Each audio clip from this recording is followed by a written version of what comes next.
like three. I'll call this meeting to order. Can we get a roll call attendance, please? Or can we just say everyone's here? She's got to. All right. Commissioner Foister? Here. Lisk? Here. Nelson? Here. Petroselli? Present. Mayor Pro Tem Meyer? Here. Mayor Clark? Here. And Chairperson Montague. Here. Okay. Thank you. Okay, it's a public hearing. The first application is Holland Valentine subdivision, a subdivision of lots 21, 2, 3, and 4, block 25, town of Ridgway location. Town of Ridgway, block 25, lots 21 through 24. Address 615 Moffett Street, historic residential. Applicant is Chris Holland, owner Chris Holland and Sarah Valentine. And I will hand it over to Angie. Yeah, I'll just check on. If TJ is gonna share it for you, or if he's holding out. Screen sharing has failed to start. Let's see here. Let's do that. There. Thank That you. work? Yep, we see it. All All right. right, Angie, just give me the ding when you want me to move. Yeah, you can go to the next slide. You already said all this, Holland Valentine subdivision. Next slide, TJ. So before I jump in, this is just a reminder of the public hearing process. Tonight, the Planning Commission will be making a recommendation to the Town Council for final decision on this item. The applicants are present if you have questions after my short presentation. Next slide. So the request is a subdivision of one lot into two. There's no additional development proposed with the application, but in discussions with the applicant, they said that they're interested in single-family residences with detached ADUs on each lot. Next slide. So this is the future land use map from the master plan, and it's listed as a town core neighborhood. You can go to the next slide.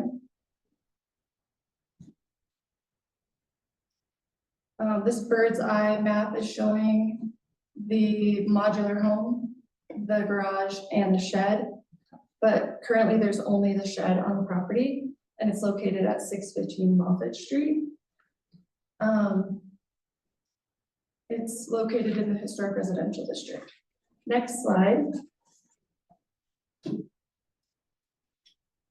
So earlier this year, a demolition permit was pulled, the modular was removed, and the site was cleared and graded. Next slide. This is the final plat with some highlighted areas. The center yellow highlight is showing the new lot line. The red is showing the shed that is existing and still remaining. And the blue is an easement that the shed is encroaching in.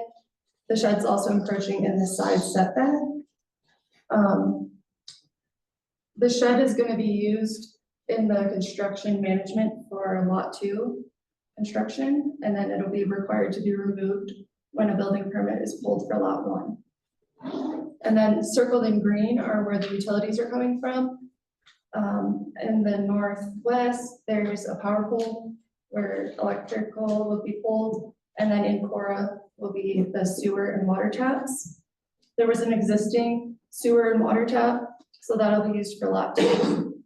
And before the final plat can be recorded, the tap fees will need to be paid for lot 1 for sewer and water. And so the blue area easement is it's the easement for the electric? Yes. Next slide. So the lot dimensions are consistent with other lots in this part of town. They meet all of the standards, and other dimensional standards will have to be reviewed at building permit. The setbacks and easements are also shown in the plat that I just had up. Next slide. So from the Ridgway Municipal Code, here are the criteria for approval for a re-subdivision. Oh. Staff has found that all approval criteria has been met and all referral comments have been adequately addressed and all public notice postings have been made. Next slide. So with that, staff recommends approval without conditions with this motion. The commission can also choose to add conditions, deny the application, or continue it to a specific date. Thanks, That concludes my presentation. great. Thank you, Uh, TJ. Does the applicant have anything else that they feel we should know?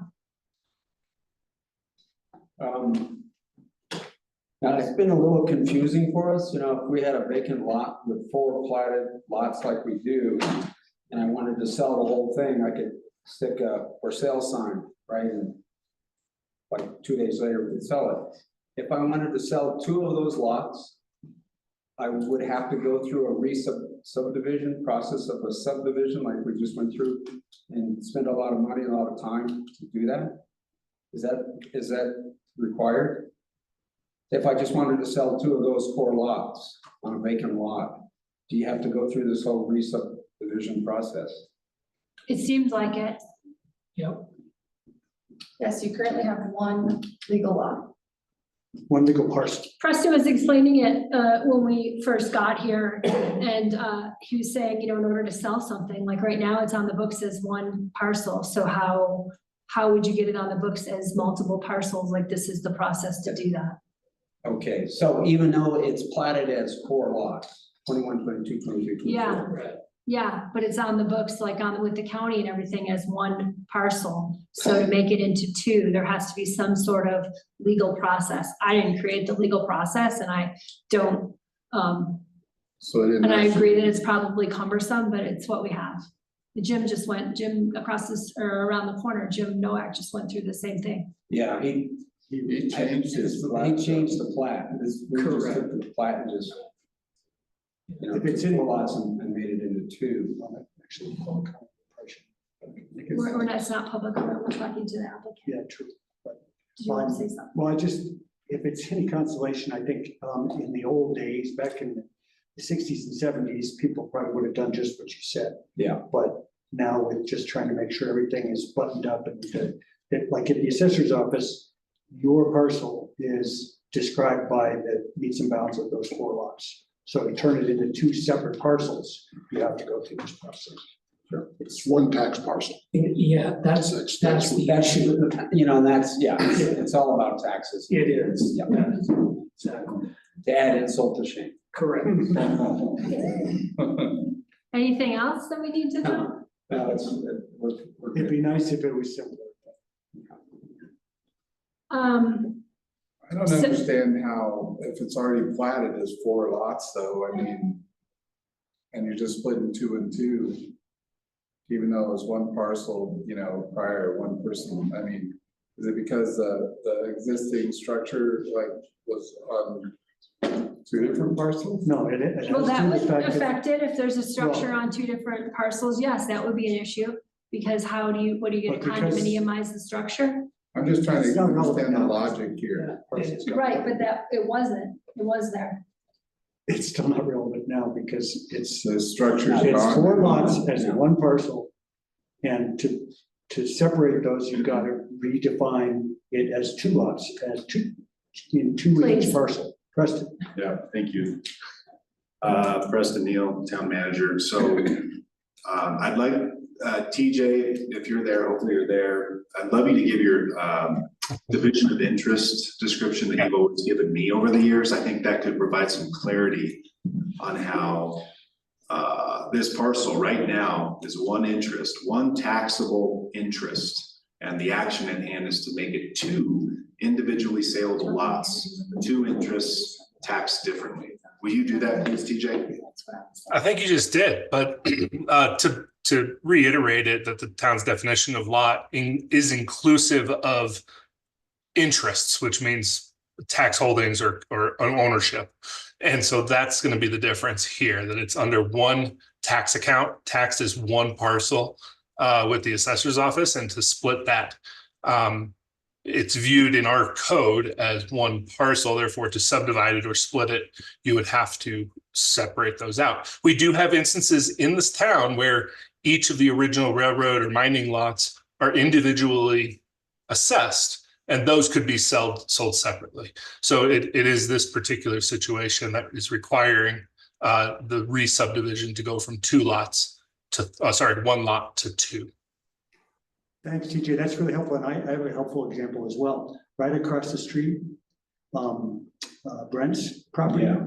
I sold him that property way back in the early 80s, and it was actually 4 lots described as 2 separate parcels.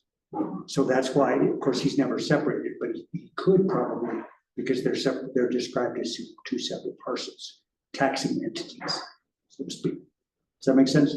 I mean, it'd be nice if we didn't have to go through it since they're individual lots, but they're one parcel as far as the tax rolls go, so you have to go through a process to divide them up. Anything else? I will open it to public comment.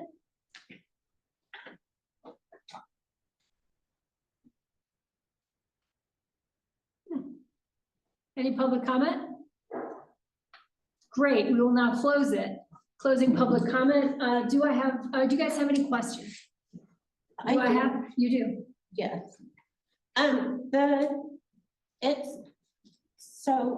It's down as historical residential, but then you guys have, in our analysts in the report, it shows the town core neighborhood feature land use map. And then it says maximum density is 6 to 12. Is that units or? Units per acre. Okay, that's what I needed to know. But on one of the lots, you can build up to 4 fourplex, was that correct? In historic residential, I don't think so. I don't know. You could build 2 units and 2 ADUs separately on each of those. One Divided lots. unit and 1 ADU on each lot, And that's Again, what it's not. each parcel. You'd have to go through the Yeah, subdivision. you'd have to subdivide it into 4 separate parcels. That's right. That's my question. It's good. So at the moment, you could build 1 house and 1 ADU, but when it's subdivided, you can build 2 and 2. Okay, because historical residential says you can build a fourplex on it. Yeah, I could divide it into 4 lots. Yeah. 4 homes, 4 Yeah. ADUs, correct? Correct. So- Yeah, you could. Again, Preston Neal, that's a good question. I mean, remember, there's a land use table within the municipal code that gives the uses by right and conditional uses based on zoning districts. So you'd have to go through there to see the eligible uses, on the use by right category for that zoning district. So it's certainly not limited to one single family home and an ADU. Of course, you have the dimensional requirements and dimensional standards to contend with. But, everyone has to figure out what to do with their lot. So hope that helps. Yeah, thank you. Any further questions? Can I get a motion? I move to recommend approval of the Helen Valentine re-subdivision, finding that the criteria set forth have met the following conditions prior to town recording this re-subdivision plat with the Ray County Clerk and the Recorder's Office. All signatures be obtained and the tap fees and excise tax for the created lot shall be paid. I should. We all wanted to second that. We also. Okay, Jack. How do I do it with everyone here? All those in favor? Yep. All those in favor? Aye. Motion passes unanimously. Thank you. Sorry that it was a lengthy process. It's what we've got to work with. But we welcome your taxes. And can we ask next steps here? Is it, I'll get in touch with you. okay, When can I submit a permit? That'd be my question. I think you have to buy it. I think you have to buy it first. I do? And you have to have ownership of the property before you can obtain a building permit, as far as I know. But I Another recommend- technicality. I'll leave one for Chris. Yeah, exactly. I recommend you work with the staff to get the process and everything. Thank you. Thank you, guys. All right, Congratulations. thank you. Next item is another application, Dalwhinnie rezoning. A rezoning request for the Dalwhinnie Athletic Park annexation to general commercial and residential. Location east side of County Road 23. That doesn't have an address, doesn't have a zone, it's Ridgway County. Applicant Chris Hawkins, Alpine Planning, owner Dalwhinnie Group LLC. Angie, all you. Actually, that's TJ. Sorry to disappoint. Yes. And I'll do the presentation for TJ. How about that? We're just gonna Uh, trade. Anyways, I will share my screen now and we can begin the second item on the agenda.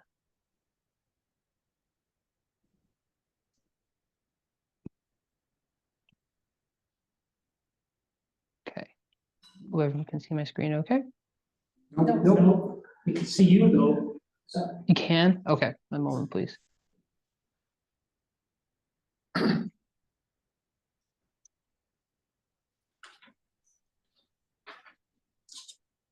How about now? Yep, yes. Sorry about that. Yeah.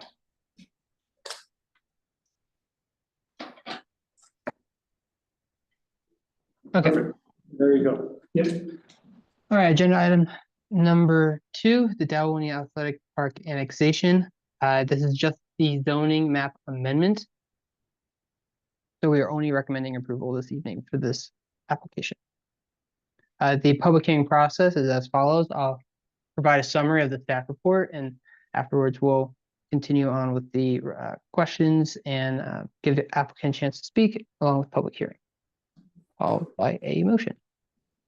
A quick background on the application. The owner is the Dalwhinnie Group and its applicant was Alpine Planning. The property in question is on the south portion of town, just southeast of the Ridgway Athletic Park. You can see it highlighted in red there. And just north of it, the primary northern boundary is the preserved PUD. And in yellow there is the current town boundary. And you can see that most of the annexation property shares boundary with it. The 3.53 acre parcels will include 3 parcels. So parcel A, which is going to consist mostly of utility infrastructure and right of way. And that's the large portion that's going to be on the just south of the preserved PUD. Parcel B just consists of right of way for County Road 23. And parcel C is the annexed area next to Ridgway Athletic Park, and it will just be parks and open space. The request is to add zoning to the parcels included in the zoning map amendment, so that is parcel A, which would request, sorry, I think I have the map a little mixed up, but parcel A being the parcel adjacent to the Ridgway Athletic Park is requesting zoning GC, where the parcel C, south of the preserved PUD property, is requesting a residential R zoning. To clarify the, Those are reversed. Yeah, we get it. is it reversed? Okay, Yeah. Yeah. thank you for the clarification, y'all. And so that being said, parcel A will be the lot that is split into 2 lots. To clarify, those lots have restrictive plat notes, and it'll just be like I described earlier, just mostly utility infrastructure. As part of the analysis, this was summarized, or sorry, not summarized, but given more detail in the staff report. The proposed zoning map amendment does comply with numerous master plan policies. They provide a few examples related to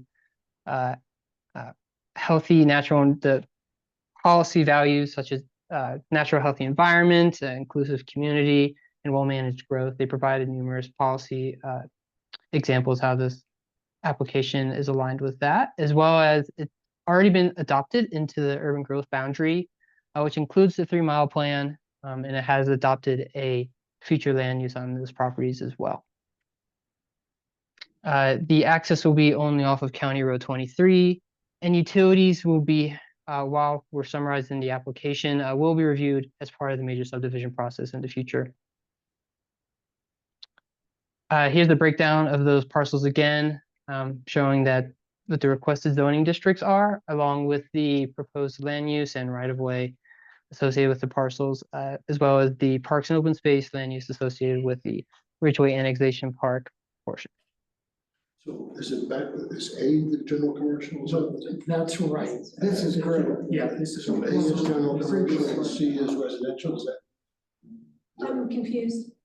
No, No, that's correct. That's C correct. is What's your- general commercial and A is residential. yeah. That's, they were just swapped on the previous slide. This is correct. Okay. Okay, sorry about that confusion, y'all. But yes, but as shown in this chart, this is the request. I just want to give you a quick example, a quick snapshot of the conceptual development plan they have.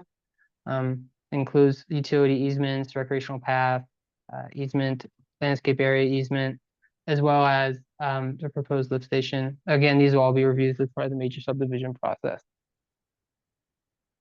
So let's move into some of the more background information as part of the submittal and its review, as well as the public noticing and comments.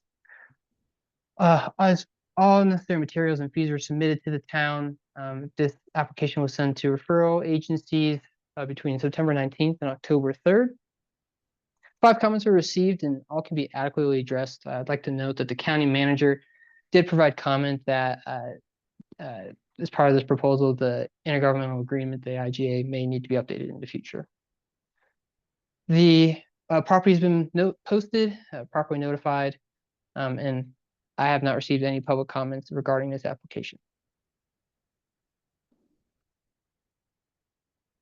The approval criteria for a zoning map amendment includes the following: that the amendment is not adverse to the public health, safety, and welfare, and is either in general conformity with the master plan, existing zoning is erroneous, or the conditions of the area are affected, or adjacent areas have changed materially since the area was last zoned. And planning commission has 3 options: to approve with conditions, deny, or continue the zoning map amendment request. Staff recommends to approve with one recommendation, that the proposed parcel B not be attributed to zoning district because it is only right of ways. As part of the application, right of way does not receive zoning district, but as part of the zoning map that was included in the request, it had zoning on it. So just to make that clarification clear. So our recommended motion is to recommend approval of the Dalwhinnie Ridgway Athletic Park annexation zoning map amendment, finding that the criteria set forth in the RMC have been met with the one condition that proposed parcel B not be attributed a zone district because it is only right of way. These are the alternative motives to deny the zoning map amendment or approve with other conditions as well.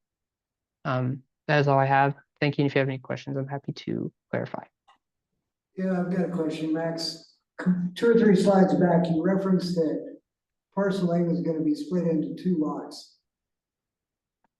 Yes, sir. That doesn't seem to jive with what I've seen elsewhere. And go ahead. I was Just just, trying to understand that. B, the roadway is part of A, so they're saying they're breaking it into A and C. B will come off of A as the road easement. I might not have answered your question. So, I can Max can. answer that question when it's my turn. go ahead. Just for process, I have questions for staff, so we're not there yet. That's okay. That's fine. Anybody else? Yeah, my question is on, looking at the official zoning map dated 12/20/22, it looks like all the other rights of way in town are actually zoned. Is this gonna be a weird exception to have one right of way without any zoning? I know it doesn't probably really matter because it's a right of way. But, and maybe the rights of way haven't been pulled out of the 2022 map, just because it was I- fussy, but, just curious about that. I can clarify that, sir. The RMC does clarify that zoning districts do extend into the right of way from the parcels they're on, I believe to the center line. So graphically for the map's purpose, it may not show the right of way having its own zoning district because the right of way don't have zoning, but the zoning on their adjacent parcels have zoning into the center line, if that makes sense. TJ, if you could help me clarify that, that'd be helpful too.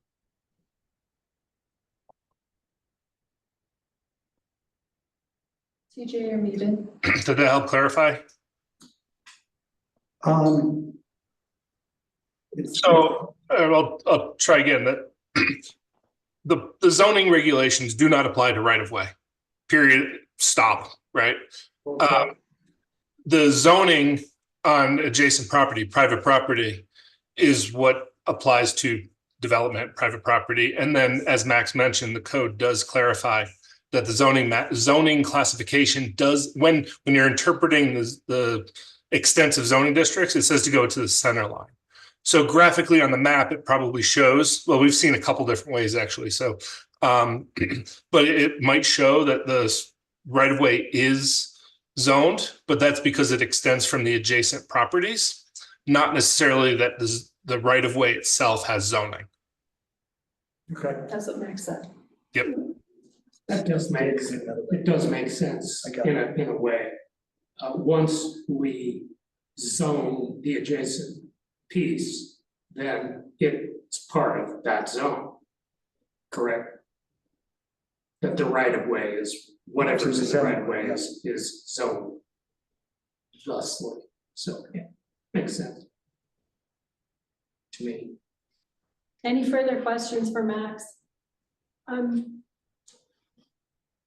Parcel C, maybe I just am misreading the definition, the word in the definition. General commercial equals parks and open space? There is no parks and open space zone. I just double checked that. So all the parks in town are zoned the same underlying zoning as the zoning district around them. Hartwell Park is historic business. So it's just there. I went back because in all my years, I was thinking we actually had a park zone at one point. I think we did, but we don't anymore. So I think Okay, that's. because that was confusing. So theoretically, can somebody build commercial on that? I thought so, exactly. If that's the way it's zoned? If we were to abandon it, I suppose they could, but We sold it to someone, I think they can't the build on that property. underlying restrictions that were put on that property when it was donated to the town would keep that happen. Okay. That's important, thank you.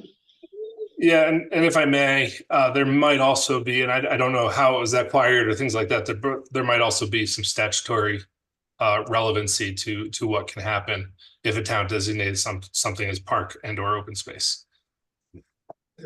We don't own parcel one and we're zoning it general commercial, so that means that the current owner could build general commercial there, correct? I thought it was just told, said that it was donated to the town, Oh, it is being. so how do we not own it? It's owned by the town. It's owned. Oh, it is, okay. It's owned by the town, it was just left out of it. Okay, yeah, okay, that makes sense. We're just cleaning this up. Right. Yeah, okay. Thank you. Anyone else?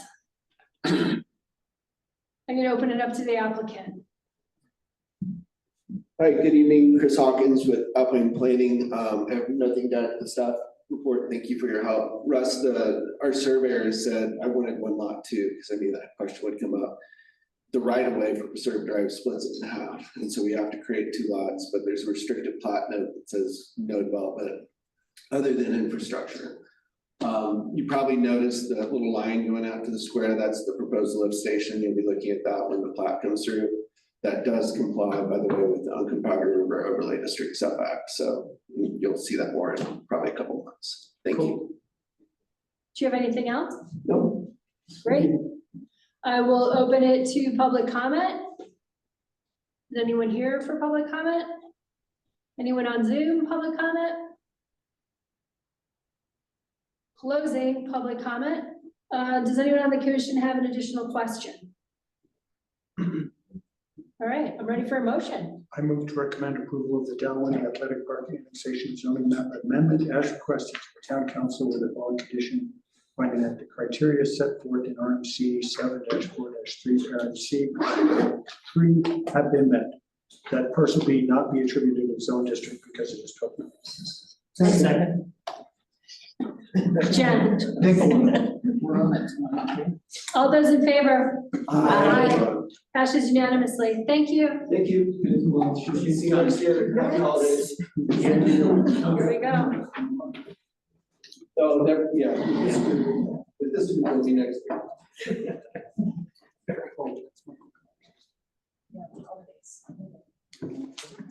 No. Michael Cox, John, he's the man. All right then, let's see. We've got an ordinance number 03-2024, amending section 7.4 zoning regulations of the Ridgway Municipal Code relating to accessory dwelling units. Is that Angie or TJ or Max? Who do we got? It's me. All right, Max, you're on.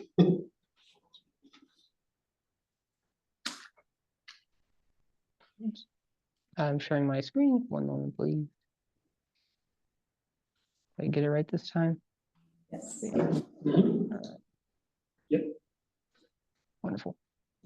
Okay, agenda item number 3, accessory dwelling units ordinance 03-2024.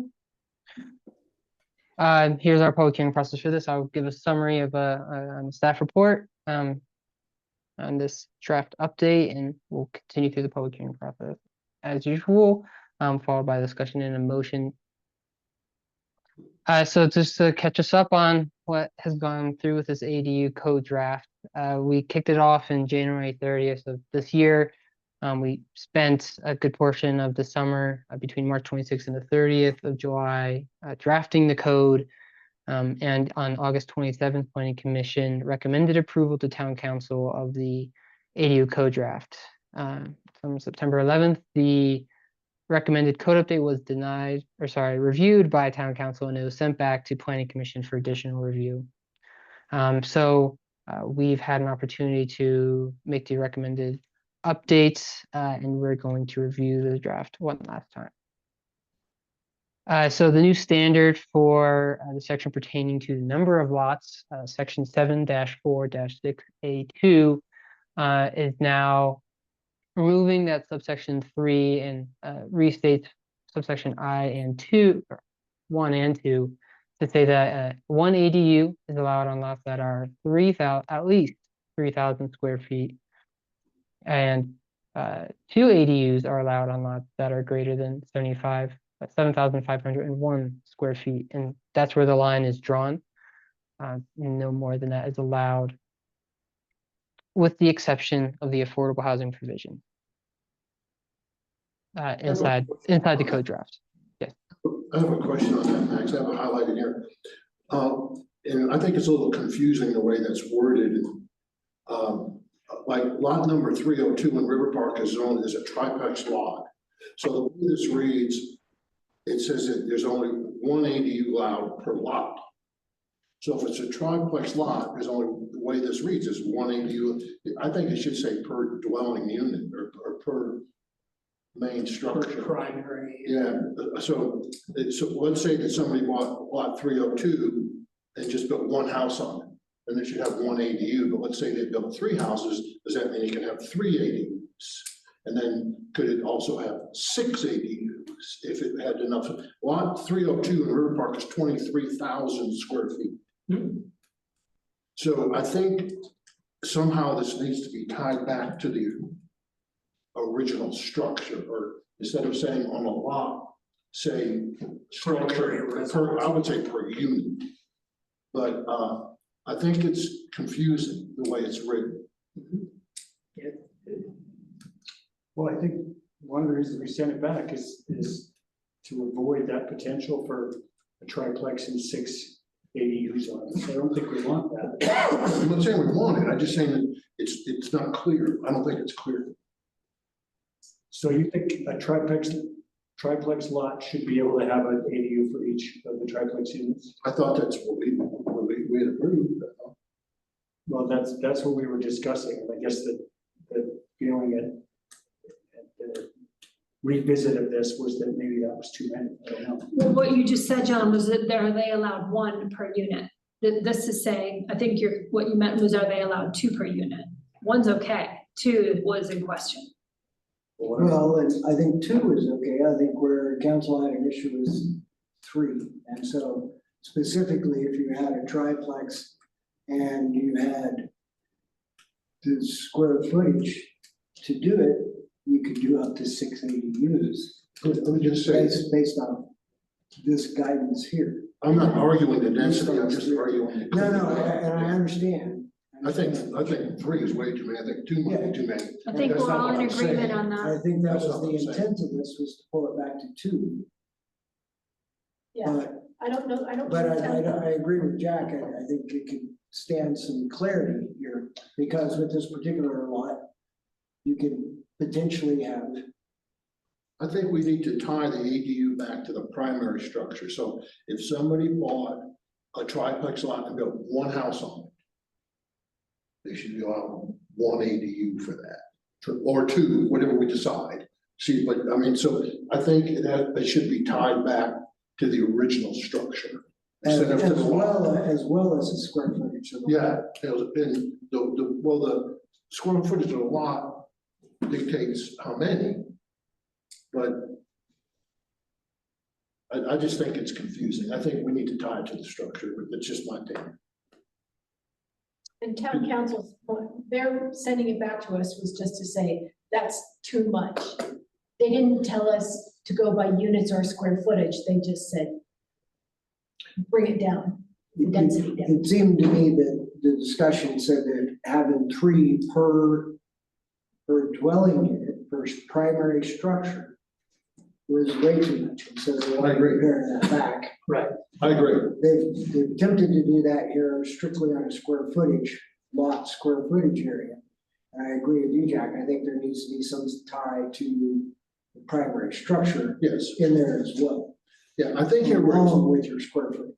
I think where it says on section 746 A-2 dimensional requirements, it says 2AI, one unit is allowed on lots. It should be on lots of 3,000 square feet on a per unit basis. Per primary dwelling unit. One ADU is allowed per primary dwelling unit on a 3,000 square foot lot. I think this needs to be clear as a hell. And I just have one other somewhat minor thing is why on number 2, where it says 2 ADUs are allowed on lots that are greater than 7,501 square feet. Why doesn't it just say similar to number 1 that are at least 7,500 square feet? And then you don't have to shift gears and think, well, why are they stating that differently? Does that make sense? In other words, we could just say 1 ADU is allowed on a lot with per primary dwelling unit that are at least 3,000 square feet, and 2 ADUs are allowed on lots or on primary dwelling units that are at least 7,500. I just don't see why we're saying 3,000 and then 7,501. It makes me think, well, what's the difference there? And I think it's simpler for there not to be a difference in stating it. So, anyway. So you're suggesting that I say something like that are at least 7,500 square feet, so Yeah. the same language as the Yeah, previous? same language as the first. And that way, there's I don't just know. some uniformity. Yeah, I think that's fine. Well, and I think our intention was to make it bigger than 3,000s.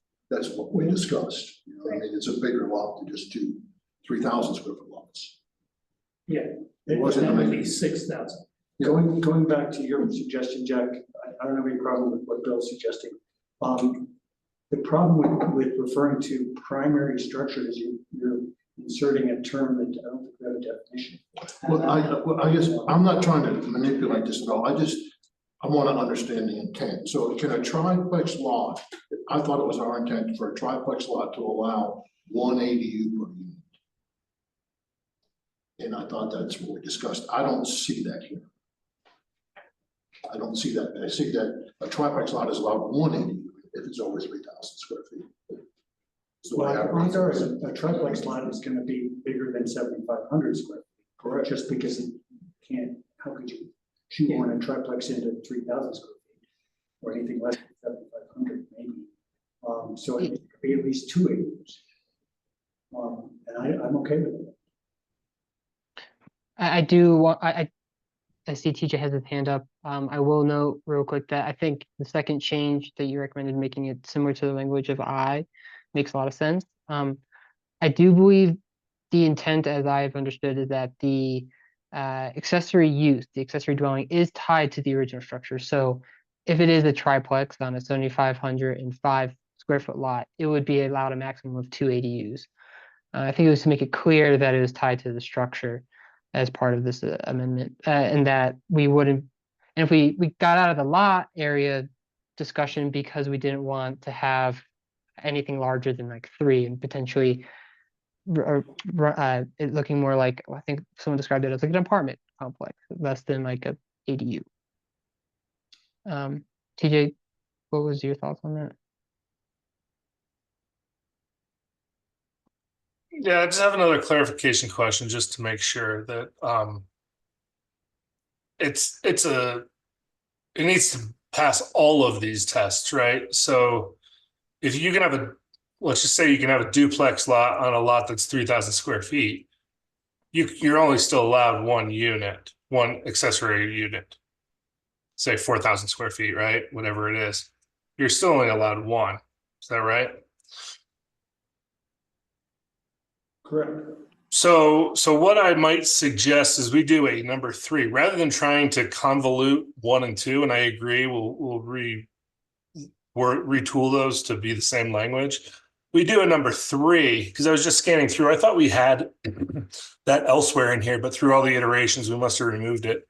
If we did a number 3 and we said there shall be no more than 1 80, let's see here, no more than 1 ADU shall be permissible based on the primary structure, right? So, or we can even do a table of some sort to really indicate that a single family home is only allowed 1, a duplex would be allowed 2, a triplex would only be allowed 2, right? I think if we could do it as a number 3, tying back to the primary structure that use of a single family duplex or triplex.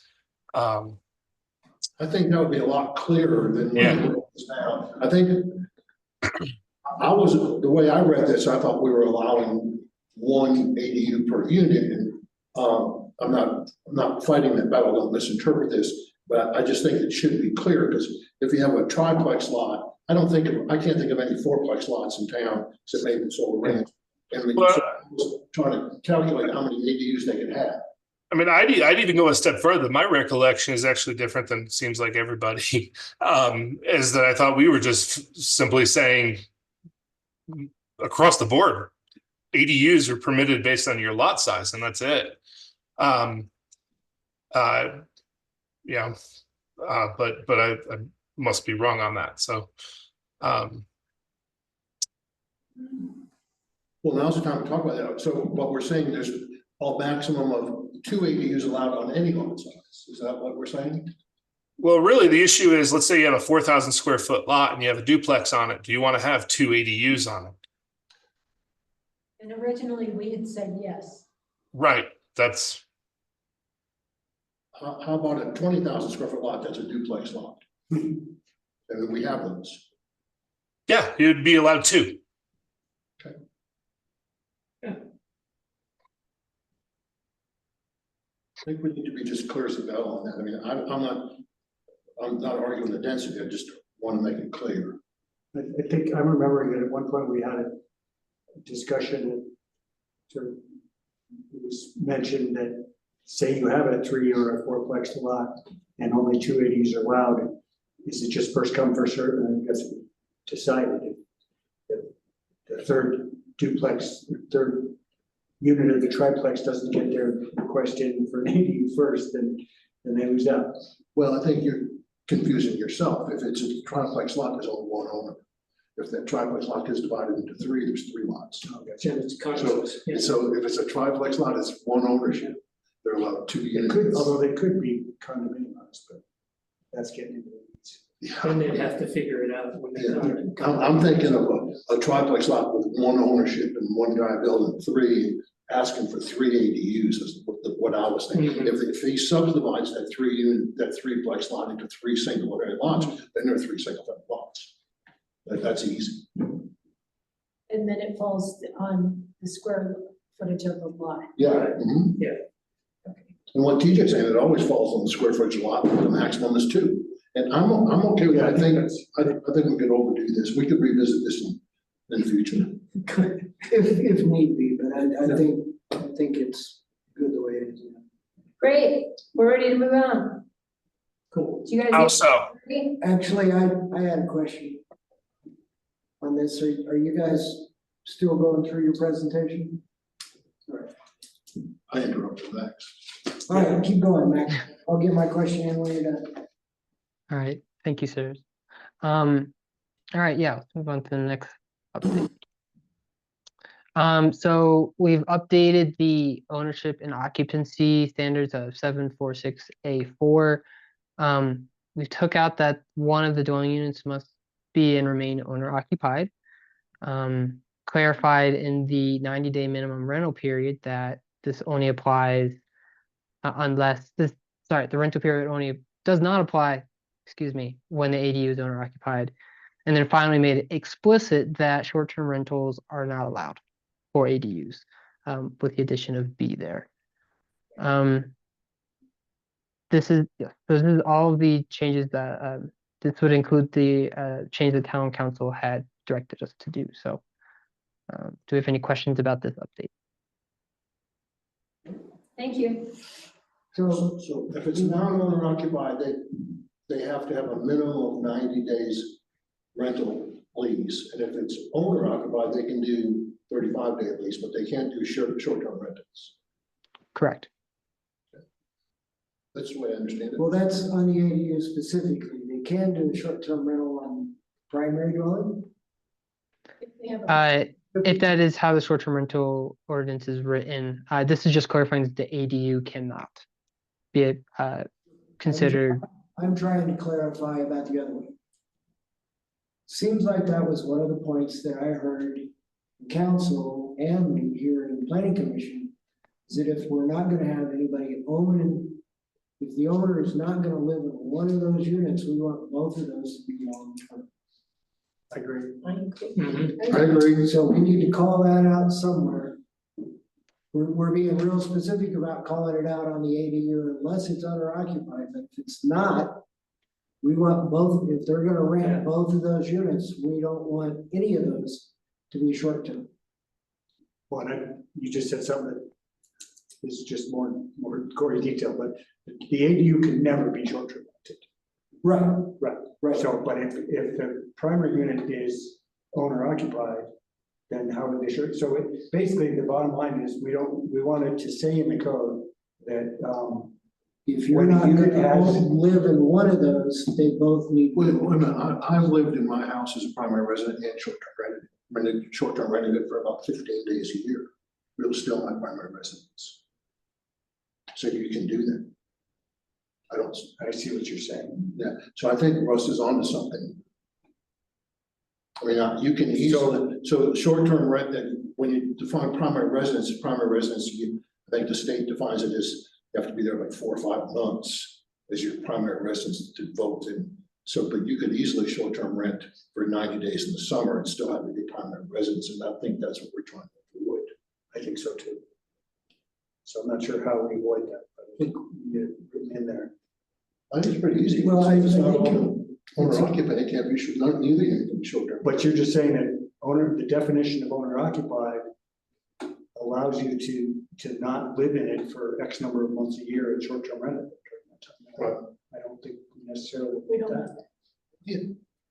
Well, I think what we don't want is what we discussed, John, is people from Texas and have no intention of living here, short-term rental. I think just kind of a gray area. I hear what you're saying, and your example is a good one. I just think, I want owner occupied to mean more than 4 months a year. I want it to mean like 6 or 9 months a year. I use the 4 months as an example. I don't know that that's wrong. Well, that's, I think we need to be careful of stating specific states and that sort of thing. Right, I don't right, think right. that's Okay, appropriate. okay. I agree. But just so I understand, would that be an update to the short-term rental ordinance to clarify primary residence and that kind of information? No, I think it's a planning. Okay. decision. but I think he's raising a good point, is that this is something that maybe is best addressed in the short-term rental ordinance. Mhm. Except that we don't want someone to come thinking they're gonna build. They need to know that when they're building or buying. Or buying. I think that was the primary intent. We had a citizen here in town who was interested in selling his property. You had 2 people ready to buy it who weren't gonna live there. And we said, and the intent that we wanted to have applied to it was that if they were gonna buy it and not live there, both of those needed to be long-term rentals. One of them, obviously, the ADU can't be a short-term rental. The other one, if they're not gonna live in it, we want them to make that a long-term rental as well. I kind of agree 100%. But where it gets complicated is if somebody claims they're owner occupied, but they're only living there X number of months a year, and they're short-term rental. You know, I don't, there's gonna be those people. I don't know that we can legislate They that. have to, if they are going to short term, would they not have to apply for? Yeah, they have to get a license. Yep.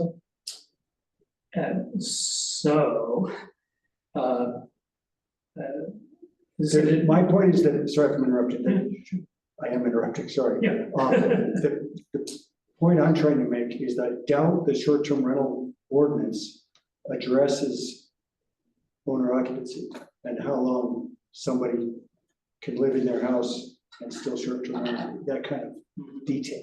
So I think we need to figure out where best, I'm not sure, I mean, it needs to be referenced in here as well, but I think that probably the more important thing is that it's referenced in the short-term rental regs themselves. Because, you know, we're getting in the weeds again, but I think that's the problem that happens when you start looking at the fact that one person's owner occupied is another person's part-time second home. I disagree, John. I mean, it's very clear if you live in a place, there's state laws about that. And I don't think we need to reinterpret the state law. I mean, if somebody has a mailing address that's not in Ridgway and they vote somewhere that's not in Ridgway, it's obviously don't live there. They vote in Ridgway, they have a driver's license with that address on it, it's pretty obvious where they live. We don't have to get in the weeds about it. Well, but I don't think we want that person to meet those requirements and still be able to short-term rent their place for 15 weeks, or whatever the example was. Wouldn't it be possible to say with properties that have a primary and residence and an ADU, the primary residence can never be rented short term?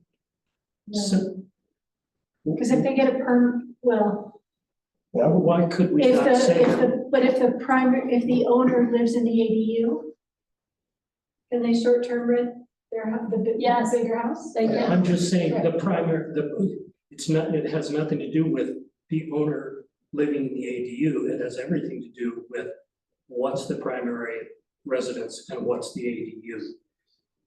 If you see what I mean, if we simply say that on any property with both a primary residence and an ADU, that primary residence, if it is not owner occupied, has to be rented long-term or left vacant. It's interesting. I mean, I hear what you're saying, and I can see that potentially working, but I think it would probably be controversial. There are people, Basically, yeah, they're gonna live in the ADU, they're the owner, and they're gonna rent out the house, short term. I don't think we can dictate which house they rent, short term or long term. I don't think we were going there. I thought this was just about if they wanted to rent both. So where are we going with this new one?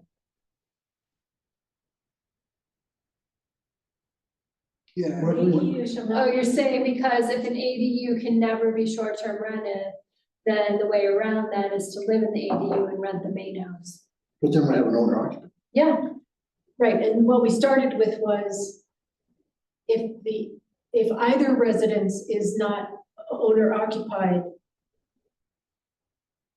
two dwelling units can be long-term rental.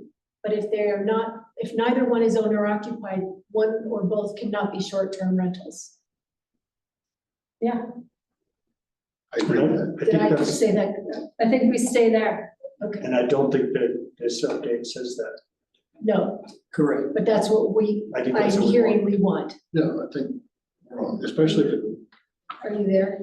I believe so. Okay, just checking. How do we word that? If I'm clear on what the hell you guys are talking about. Did you follow that? TJ, what do you think? I think so. I started writing some potential language and came back to the exact same situation we were in previously.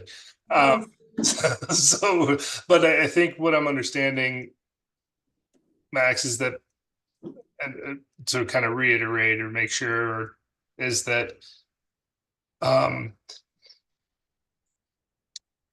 if one of the units is owner occupied, if either the ADU or a unit in the primary structure, something along those lines, is occupied by the owner of the property as their docile or whatever the term, the primary residence,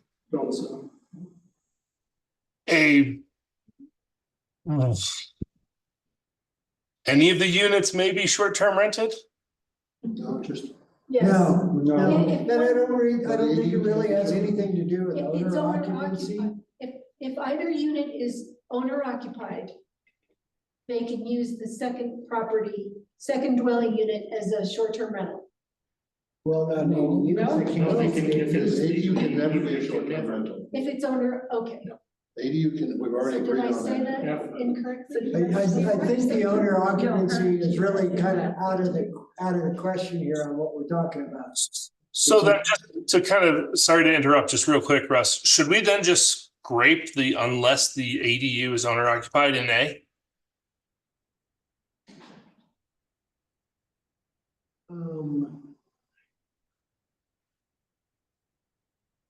Well, no, I mean, unless the ADU is owner occupied, then it doesn't have to be a long-term rental or a 90-day rental.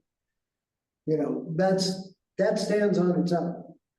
This is kind of a weird thing in the fact that if you've got two units, an ADU by definition cannot be short-term rented. And what we want to create is the definition that says that the primary structure can't be short-term rental either. As If it's not a owner second rental unit. If it's not owner occupied. Correct. So what we're saying is only one dwelling unit on a property can be a short-term rental at a time? No, We're not saying. no. No. So one question is, are we okay if the owner lives in the ADU for them to short-term rent their main house? I'm okay with it. You are? Yeah. If they have a The permit. key, I think the key here is the out-of-state owner who buys a property with house and an ADU and wants to short-term rent. The ADU by definition cannot be, what we want to do is apply that to the primary structure as well. For a rent for someone who doesn't live in either of the units. Yeah, I think Russ, that's exactly right. If they don't, if If it's- the owner if it's an doesn't live investment in property. either of the units, neither of them can be short-term rented. Yes, yes. Agreed. Does that make sense to you guys? Bless you. Kind of. So, sorry, if the owner, if one of the units is not owner occupied,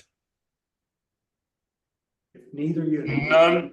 none of the units can be short-term rentals. And I'm using different language because you're using neither. It sounds like a lot of the conversation is single family and a one ADU. What we've also been talking about is you can have two ADUs, triplex. Right, so neither doesn't work. If none of the units are owner occupied, none of them can be short-term rented. Yes. Yes. Perfect, yeah, But I mean, never be. Correct. right. Right, that stands on its And own. B, an ADU shall not be short-term rental. B's fine the way it is. We have I know, those, it's- but we it's the have those, second condition. those are covered now. Probably also clarify in here potentially as a new C under B that any unit being proposed to be short-term rented needs its own license. That's a given, isn't it? Isn't that Yeah, that's a already a given. thing? Right. Yeah. That's a given. Well, it's not a given, is it? If you're short-term rental, show a license, so you break the law. Right. If you're right, it's semantics, and I could definitely see. I live in my ADU, or I don't live in my I don't even know the situation. You have a triplex. By our definition, that's 3 dwelling units. They're each separate. They would each need a separate short-term rental. They may come in and say it's not. It's just a structure. It's all one, and I'm gonna do it all under the same license. I don't know, but I would like to clarify that we do not want that any additional unit needs a short-term rental dwelling unit in these situations. Sorry, needs a short-term rental license. Correct. If you have a triplex, you can't get a single short-term rental license to rent all 3 of them short-term. That doesn't make any sense. Each dwelling unit that wants to be short-term rented needs its own license. Okay, well, we'll double check in the short-term rental language and make sure that that's absolutely clear. Okay. So what are we saying then about the ADUs that are currently short-term rentals? What ADUs? License. There shouldn't be. I know of one. Yeah, they're allowed to be rented now. Yeah, Only if they're on a lot that's big enough for them to be. There's a threshold. right. So I mean, there are some they, ADUs with Okay, so there are some. I've absolutely. never liked that, but that slipped through. No, but I think that's something that we have to grant them, because it's here before we set this up. Yeah, They'd be Part of the key. grandfathered in until a change of use. Well, no, yeah, it's like, until the, it's it one of those non-conforming. apartments over a garage. could be like when their license expires and then somebody wants to come redo that license. Well, the Well, they license, if they sell the unit, the We are- license then transfer. Yes. The We're boss in the wants to middle of a talk. renewal period right now. So people need to know if they are going to consider renewing the license. I kind of agree with John. I don't think we should change it for the people that exist. It's just for new people coming in. And then if one of the grandfathered in units abandons their license and then they want Or it back, they would changes. not be able to get it back. Ownership. Yeah, to be totally clear, typically with ordinance changes that leave some grandfathered uses out there, the trigger for them having to come into compliance is a change of use. So somebody with an ADU that meets the requirements to be able to be short-term rented now wouldn't have to change that until they don't want to short-term rent it. I don't know, they haven't changed the use on the residential. Or until they sell. Well, the use is the ADU license, so they would, until they're willing to give up their license, they could keep using it typically. Probably a question for Bo, but, Are the ADU license transferable? no. Okay, so that solves that problem. Plus they pay the $3,600 fee to have that ADU. Or to. I don't think rent they're a transferable. single family home that has an ADU, they gotta pay that fee and they're gonna have a problem. So if they're non-transferable, John, that nips it right there. So the existing owner who's renting a short-term ADU can continue to rent it, and if they sell, that would expire. Yeah. We obviously need some legal advice. I think we can work around it. So the long-term result will be that there are no short-term rental ADUs. Correct. Okay, I just want to make sure I follow that path. Got it. Okay. Okay, so we completely muddled things for you guys? Are you on top of it? Oh, I see good, TJ. TJ, glad. We're just trying to make sure you have a good challenge, TJ. Don't want you on board. I have one more quick question. I think I know the answer, but And actually, they haven't probably finished their presentation. We're happy. I think you opened it up to questions. Okay. Go ahead. I am looking at the package. I'm on page 2 of 3 of what you sent us. And I'm looking at proposed updates and analysis. Item number B. The second sentence says, the stated section also clarifies that the minimum rental period does not apply to the property owners. Is that a way of saying that, talking about owner occupancy of an ADU, is that, this is very confusing. That's referring to A under 4 there on the screen. That a minimum 90-day rental period should be required by written lease for an ADU unless the ADU is owner occupied. That's what I think that's referring to. That'd be my guess. I'm thinking that's the case as well. I just wanted to clarify, because that's an ugly sentence right there. Doesn't have a lot of clarity to it. If in fact that's what it refers to, I'm good with it, but that's an ugly sentence. This sentence is, I think, that's in the packet. Is that what you're saying? Yes. Okay. This sentence in the packet. What we're gonna put in the code says what's on the screen now. You're okay with that? Awesome with that. Okay. I think we're okay. Does that sound right, guys? Yeah, I'm just double checking myself. Well, sir, I believe you're correct.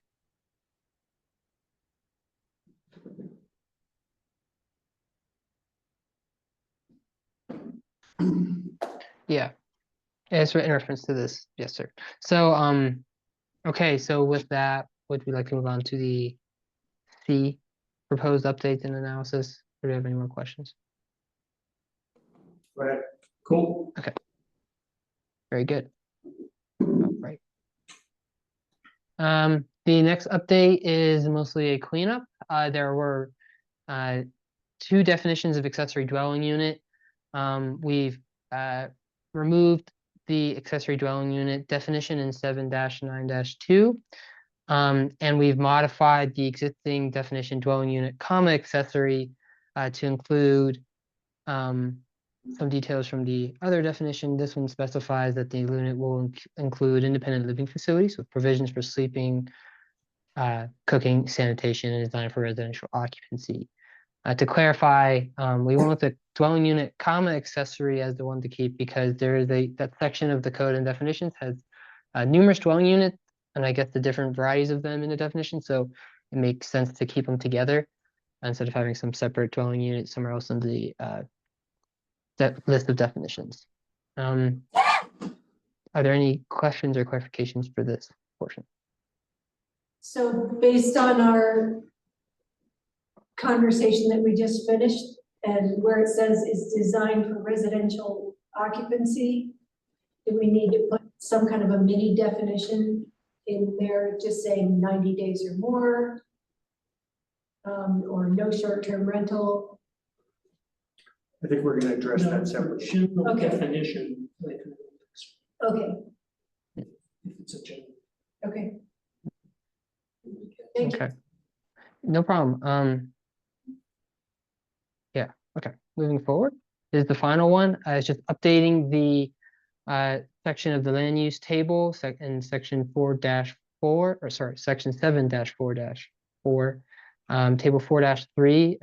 This is adding accessory uses category, adding that ADUs are permissible in the commercial categories as well. To clarify, this doesn't mean that you can just put an ADU in there. It's just saying that if there is a residence, it can have an accessory dwelling unit.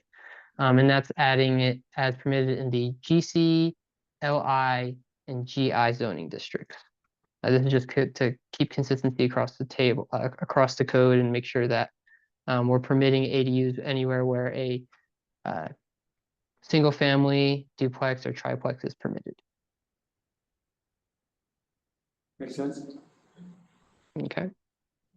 But that's all I have as far as ADU code updates. We'll move into the rest of the public comments and noticing. Are there any more questions about this table?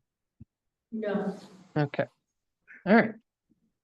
The property has been, or sorry, there has been proper noticing, and the public comments, no public comments have been received for this item. For the text amendment, the Planning Commission may recommend approval for the proposed updates upon finding that the following criteria set forth in RMC 7-4-3, Section D3 have been satisfied, that the text amendment is consistent with the intent of the applicable portions of the master plan and reasonable judgment of the approving body. And the proposed text amendment is necessary to correct an omission or error in the code. The proposed text amendment is necessary to adapt to a changing conditions within the town, or changes in public policy are needed to advance the general welfare of the town. The Planning Commission is going to have the option to approve with the conditions, deny, or continue the proposed text amendment. Our recommended motion is to recommend the town council approve ordinance number 03-2024, an ordinance of the town of Ridgway, Colorado, amending section 7-4 zoning regulations and of the Ridgway Municipal Code regarding accessory dwelling units, finding out the criteria set forth in RMC section 7-4-3D3 have been met. As an alternative motions, you can add conditions to the recommended approval or vote to deny the ordinance. Thanks, Max. In the future, I think it's great that these motions are included in our packet and they're also included in your presentation, but I don't feel like you have to read through them. Okay, sounds good to me. Thank you. Yeah. My question is, with all the changes that we've proposed, are we really able to make a motion? Is someone gonna like list all those changes, or do we need to revisit this next month?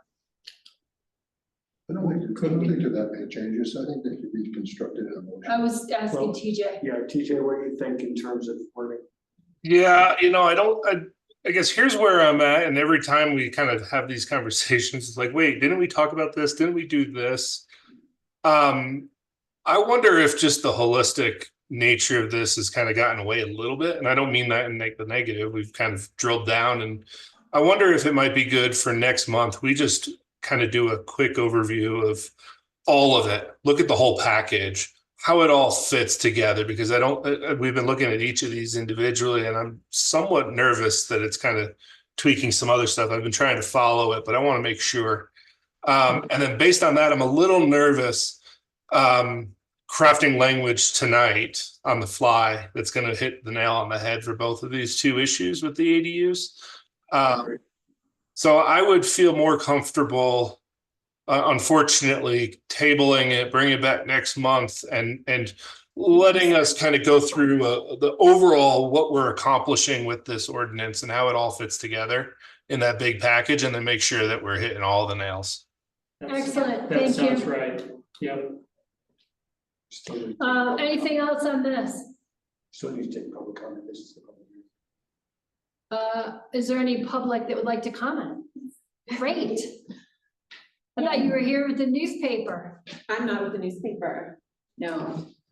I actually just wanted to comment on the last thing, which was the change to that land. Identify yourself. Oh, I'm sorry. Yeah. My name's Renee Marr. I'm a resident here in Ridgway. I live over in Amy Court.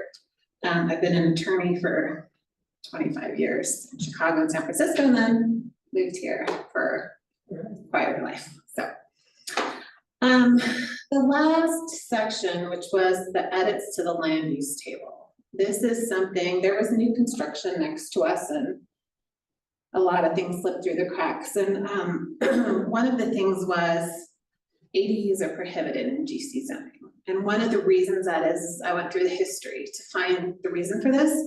If you know where La Ranch is, we're just like opposite of County Road 5, and all of our homes are pretty tightly packed. The town council has noted in previous commentary that it's a place with high density and incredibly small setbacks, some places only 3 to 4 feet. And so one of the things in our PUD and the zoning overlay, it says that only single family homes are permitted. The construction next to us, until they negotiated with the HOA, was trying to do an ADU, but it was prohibited in GC zoning. And one of the reasons is the density. To change this as is proposed would add even more density. And some of the debates you guys had earlier was really interesting to me, especially that lot of like 23,000 square feet. I think I would suggest having a good conversation about density. You know, there's other cities in Colorado, like the city of Longmont has a density limitation, so like 5 units per acre. And an acre is about 40,000 square feet. So like if you have a place like River Park and the lots are 1/4 of an acre, you can absorb having an ADU. If you have our area, which every lot's around 4,000 square feet, that's 10 units in an acre. So to add ADUs on top of that is going to increase density. And I've been in front of town council before, and I mentioned how we have severe parking issues over in our area. It inhibits snow removal. The garbage truck can't circle in the cul-de-sac from all the parking that's on the street. There's a lot of issues that are over there. And so my concern is with this specific amendment as to the land use table, that permitting ADUs, especially in our area, would increase the density more than what the area can absorb. And that would be against the public interest and health and safety of the residents, which goes against what this commission is trying to uphold. So I would really suggest having the commission actually look at this. This isn't in a clear cut, like, we're allowing ADUs in all these zone districts. If you look at this, the LI and the GI are industrial, there's no homes permitted in that. So you don't even need to put anything there because there's no homes permitted. GC, the only one that's actually applicable to this is our neighborhood. And so it's actually kind of targeting our neighborhood. And this is why I just wanted to bring it to the planning commission tonight to have a discussion about how allowing this would change the density in our neighborhood to an extent that it can't even absorb right now. Thank you. No, you don't go back and forth. Okay. Thank you. Okay, I can help answer questions if you have any about why it's zone GC. Normally, we don't go back and forth during public comment. Okay. Thank you. May I make one other comment? Last month at this meeting, you guys approved a variance without the proper notice and procedure. You're required by the Ridgway Municipal Code to post notice on the property and at town hall 10 days before you grant a variance. You granted a variance for the height and the slope of the roof without going through that procedural notice. And you approved that, and one of the questions. Madam Chair, sorry, I just want to, we're talking about a public hearing on a separate item right now. This should be a public comment. We're at right now, so. Okay, I just wanted to let you know, and that the second thing is, just as a comment, one of the council members here had a question about changing the roof slope and how that affected it, and I just want to let you guys know what we're talking about, but thank you. Okay, well, I was just trying to be civic minded and let you guys know how things are changing and how things are affecting, and if you don't want to hear it. The first part was pertinent, and thank you very much, but we can't launch into the other part. But please write it up to the staff, and then it can come up. I've done that once before and it wasn't circulated, so. Is there any other public comment? I will close public comment. And then this is, we're not voting on this. This is being, we're gonna review it again next month. Table, we're tabling this. Good? We need a motion to table? No, I don't think so. No. Actually, typically we do,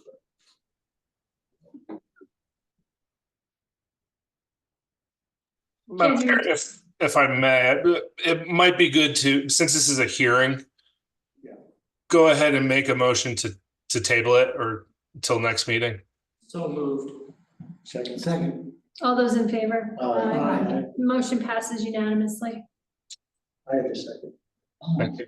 Oh, did you? Yeah.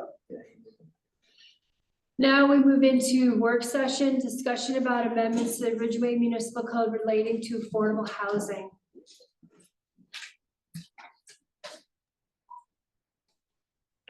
I'm very excited to chat with y'all. This is gonna be a fun one. Planning Commission about affordable housing. Me and TJ took your comments from last time we talked about this, and we talked about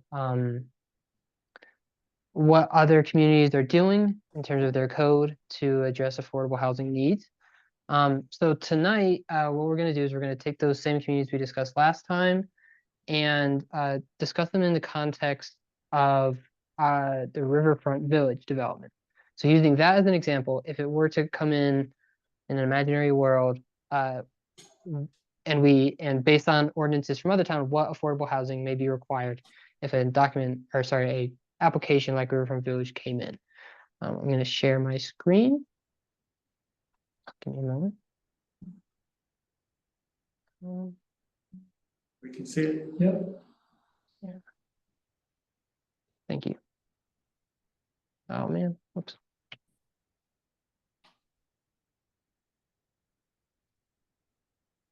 All right. So, like I just mentioned, last time we focused on, the different mitigation measures and how they're achieving compliance. We're going to put this into context of the Riverfront Village, which has 38 residential units and 4,000 square feet of commercial space.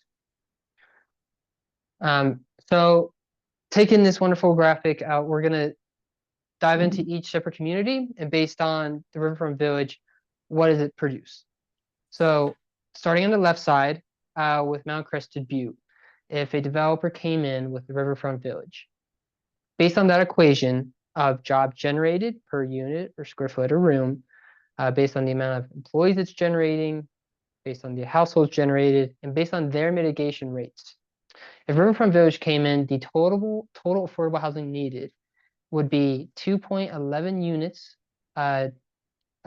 restricted to those households making less than 80% AMI, as well as provide 5.7 units, and those units are for households making between 80 and 120% AMI. So you're looking at almost 8 units of affordable housing being provided.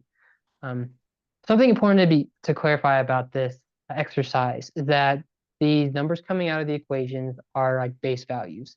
I'm sure they can be modified based on development agreements or subdivision improvements or conditions, all those kinds of things. So this is just setting a base understanding. So understanding that the way that they achieve those units is modifiable, and that's part of what this exercise is showing. Moving on to the town of Telluride, if the Riverfront Village came in, their equations where they just had that flat employee generation times 400 square feet, they would require 7,382 square feet of affordable housing. It's difficult to clarify, if that means that that's, dividing that by 400 square feet is how many units they're providing. It doesn't provide a clarification out the gate, but understanding that if we wanted to require units or square footage is a good conversation to have. And so that's the town of Telluride. And then finally with Eagle County, using their equations, which are more similar to Mount Crested Butte in terms of job generation.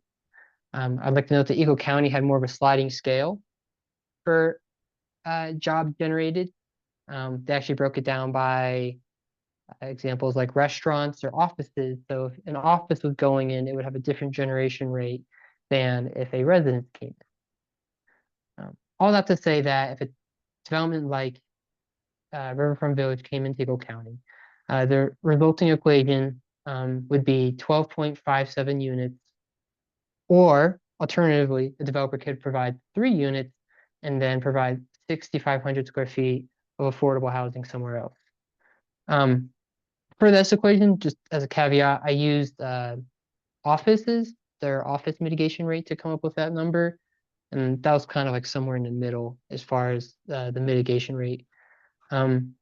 So all 3 of these, they provide 3 very different results. One being based on AMI as the solution, like if we're just trying to solve a problem for a specific income group. Telluride's providing a flat number based on just square footage of what they think an affordable unit is. And then Eagle County is giving more options. And it based on the job generation rate, it kind of seems like a decent fit for Ridgway too, in that it's based on the uses coming in as opposed to just the flat square footage or a AMI direction. So that's all I have as far as providing those 3 examples. We did talk a little bit as well about compliance with regards to these 3 different communities. So I'm going to move on from that image and show you this table, which shows the method of compliance and where these communities line up. In the August Planning Commission meeting, we discussed these options and we had a bulleted list of the preferred or the recommended options for Ridgway. So that last column is specific to Ridgway and clarifying like where on a list we would place the importance of this compliance method. So just clarify, all of these communities prefer construction of on-site units. Well, that makes sense. There's also the construction of off-site units. Mount Crested Butte requires town council approval if you wanted that option. And when we talked about it, the preference being in town, not necessarily on-site, but in town. The deed-restricting free market units existing in the community already was on our list at the bottom at 5. Fee in lieu as an option. Telluride has a funny thing where they allow you to do it, but you can only do it up to 10% of the square footage you're being required to provide. And Mount Crested Butte requires planning commission approval if you even want to use the fee in lieu option at all. And Eagle County doesn't even allow it, from what I could tell. As I mentioned earlier, a lot of these are also contingent on what the DIA might say or what the conditions of a approval might look like. And then finally, there's the conveyance of land, which was on our list as well, and it's not an option for Mount Crested Butte. I think that it was more helpful for me going through this exercise. I hope it was more helpful for y'all to see how these different communities would react to a riverfront village type development. It's something that we all understand a little bit too. So if you have any questions for me, that's all I have. TJ also wanted to discuss with you a bigger picture about how we could provide those incentives. TJ, do you just want to talk about that now, or do we want to give some space for questions? Yeah, maybe now we'll go ahead and just dive into this concept that it was the brainchild of a conversation, a brainstorm that Angie and I had. And so Angie, by all means, jump in. I don't want to steal your thunder on this. But just wanted to kind of introduce this concept that's been talked about, not fully vetted. We wanted to run it by you before we did much more. But all of these, and on top of that, let me also back up and say that Angie does have other peer communities and other information from other communities. We just didn't want to go through that calculation and more because we thought that those 3 gave a good cross section. But there's tons of options and opportunities. One of them that we're not finding anywhere that actually may fit the town of Ridgway best is not requiring affordable housing. Bear with me. Rather than requiring affordable housing, which from a pro forma standpoint is basically increasing the market rate on other units, and it's kind of balancing out that way. What if we took the approach of this carrot and said that these are your maximum standards, your densities, your lot coverage, your height, whatever those dimensional standards are, and basically say that if you want to do more, everything above that limit has to be affordable. So without running through all that, it has some obvious downsides as well, but we thought it was at least worth throwing out that conversation. Because frankly, I want to applaud you all because the word density does not scare you from a conversation. So at least we can have a real conversation.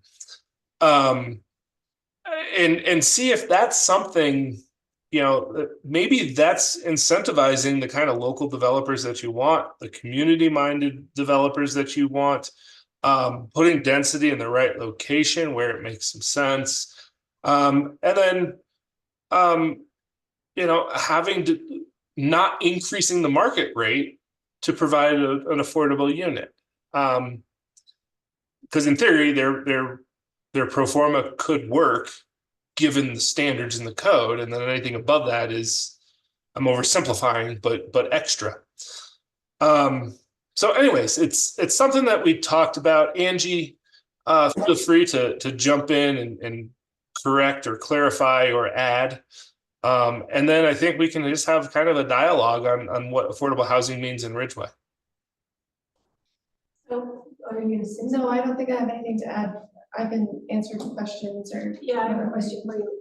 So if I understood TJ correctly, if someone says, well, a developer says, oh, I don't want to do the above the maximum because I don't want to deal with affordable housing, they're just going to build to whatever the limit is and say, I'm done. Right. So there's no incentive. Do we constrict those limits from what we would normally do? Yeah. Can we make that tighter? I mean, otherwise it sounds like trickle down economics. Yeah, where does this come from? What's the incentive for them to want to build affordable housing? Angie or TJ, whatever. It's more units equals more money, typically. They could build a bunch of high-rise penthouse units and then put employee housing in the basement. That sounds bad, but yeah, that's kind of it too, right? The incentives, and those incentives, we've talked a lot about incentives for the ADUs as well, and kind of landed that maybe those aren't good enough for for incentives. So the incentives to do it, which would be density bonuses, height, would probably be lot coverage, would probably be the realm of where we would be looking. And they would have to be significant enough to make it worthwhile. And I use air quotes because I don't know. Yeah, it seems really tricky. I think from my experience with developers, they don't like having to jump through hoops. So if we make, if we just make the allowance without affordable housing to be very, very low density with very low housing or height limits, and they're just going to build that. They're just going to build, and they're going to price them higher because they're going to be on bigger lots and they're going to be bigger units. And I have a hard time picturing how we make it incentivizing when basically what we're telling them is that they have to jump through more hoops. So Angie, have you seen this done somewhere? I mean, this is Or kind of just something- like the next logical step if you wanna, yeah, density bonuses are obviously very common, but it's kind of like without forcing a developer to do something, this is sort of just an incentive to do it on their own. So it's like the next thing that Ridgway could push before then going into the like actual requirements. And it's more of just kind of putting it out there for people to react to and the market to react to. And making it clear what we're offering. But that's not, we haven't developed that at all. No, I appreciate it. And so in other places where you've worked, what have you found to be most successful? What method? To generate more affordable housing. Yeah. To make them build on-site units, Which was Yeah. number one in our, which is number one and extremely expensive, and I don't even know how we would get the size of developments to require that, because Riverfront Village is obviously already underway. I don't know where else another Riverfront Village might pop up. To require something like 8 units. But well, we would, I mean, if they're doing. Yeah, then canceling that thought. you can, No, I'm rethinking.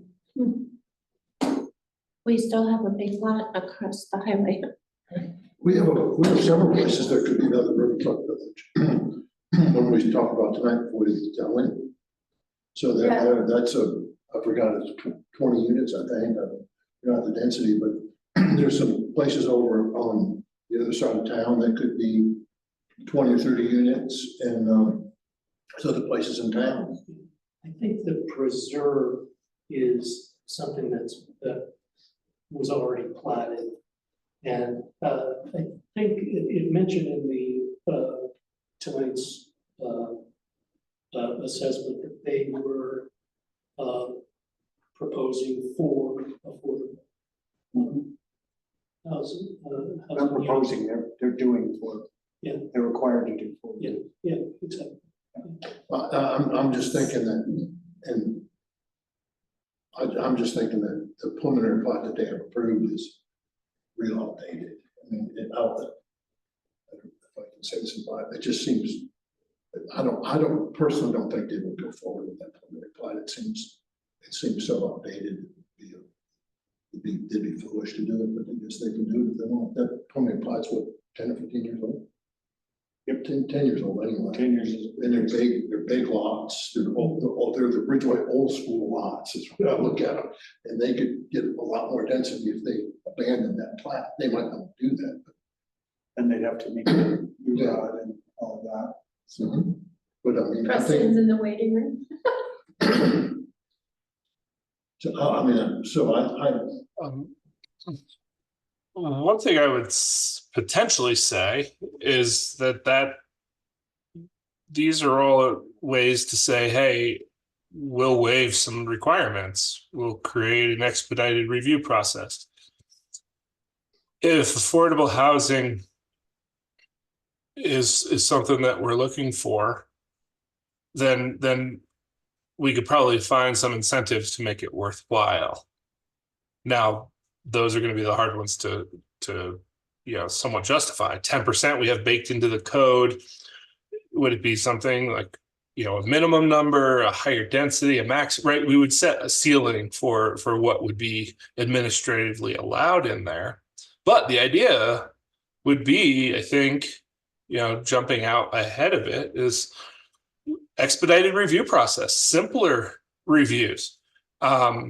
Moving in that direction that says if you hit these milestones for affordable housing, right, this number of units, these percentages, whatever this calculation turns out to be, heck yeah, that meets our incentives, and that's more important than an extra story or a one fewer story, or a setback or a lot coverage. I don't know. I'm just spitballing on it, but there's a metric out there that makes some sense for a developer. I don't know if we can find it to make sense for the town and meet in the middle. And that's, I think, where we're, I guess, testing the waters this evening of, is it something that we want to test or do we want to not? I think that the idea for density bonuses is a really good idea, and I think it would work in the developing community. The problem is we already have some stuff that we don't want to. So, so John's idea of reducing the density that we've already got would almost have to be applied. That's like raising the price before you put something on sale. Exactly. I don't think there's any question density bonuses would work, but would that apply for us. The other thing I think of is the neighbors in here going, what do you mean they get to be higher? Rah, rah, rah, rah, rah, rah, rah. We don't care about affordable housing, we already have a place to live, we live next door to this development, which isn't insurmountable, just yet another issue. Yeah, just to throw another thought on the table on this, that what could be done through a PUD, right? What we're talking about could be done through a PUD, but this would be allowing it through a normal process as well. So, looking at it from that perspective as well of, to get the units, and what we talked about, I guess where the other thing that really played into this conversation that Angie and I had, that is across the board, I think we can all agree, I think we've talked about it this way, that the only thing that's really going to solve the housing issue is supply. Getting units out there on the market is what's going to help. And so that's where our conversation started, and then kind of snowballing from there into how do we just get units on the market? You don't require to jump through more hoops, right? To do more affordable housing. Maybe there's a way to do the stick or the carrot instead of the stick. So again, these are philosophical questions at this moment. But I think they're worthwhile here. That we're thinking about, and just as an aside, the idea of allowing height bonuses is probably a non-starter, just because we don't allow anything higher than 35 feet anywhere in town, and I know people aren't going to be excited about anything higher than that. Right. So that's I think that one we can throw out, but I'm open to looking at ways to be more creative with their carrots. I'm just not sure how to make sure it doesn't backfire on us. I mean, certainly whenever anybody complains to me about Riverfront Village, I'm like, it's supply. The first thing you have to do is build more housing, and that's more housing. And it's a start. What if we opened it up to developers to come in and make suggestions on how to provide affordable housing? I'm sure the room would be full. Maybe not. I think they'd say thanks, but no thanks. I mean, sorry, go ahead. I was just gonna say, I think the way to do it is to do more research about creative ways other communities are addressing the issue. I get your idea, the carrot approach, like they're maybe gonna provide more if you're not forcing it, but like John said, are there any other communities using this model? Versions of it, for sure. A lot of people are using density bonuses in addition to other things, but yeah. So they've come up with like a formula. You can meet 3 out of these 4 or whatever. Every place is so different, truly. I don't know, that's another thing TJ and I kind of talked about, was just how many different ways we can do this. So it's sort of, we almost need to start with just, are you all looking for a certain number of affordable units? What's the AMI you're aiming for? Like, kind of start from what you want to get out of it and then work backwards, because there's so many ways that we could do this. It's like an endless list. I think that's an excellent idea. I mean, I've been a proponent of deciding what kind of housing we want to create and zoning for it. So it's the same thing. I think that's excellent. We decide what kind of housing we want and then work to create it.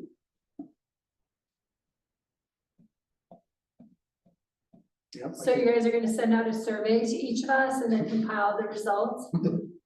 Or do a workshop and educate us? Well, this is a little bit our workshop, but we kind of want to start with what, I guess, the preference is for you all. If you really want to come up with some requirements for fee in lieu, or if you want to have people actually constructing on site, or if you want to have people constructing off site, like what's the goal? What do we have now? Like you said, they're gonna do 4 units, they're required to, required by law. Through the negotiations for the PUD. For the We don't PUD. have a formal requirement. So only for PUDs at this point.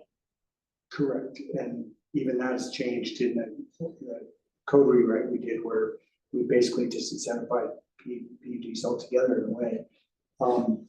I mean, we've talked for years about doing, it's called inclusionary zoning, where we pick a number like 10%, or I think Aspen's is as high as 25%.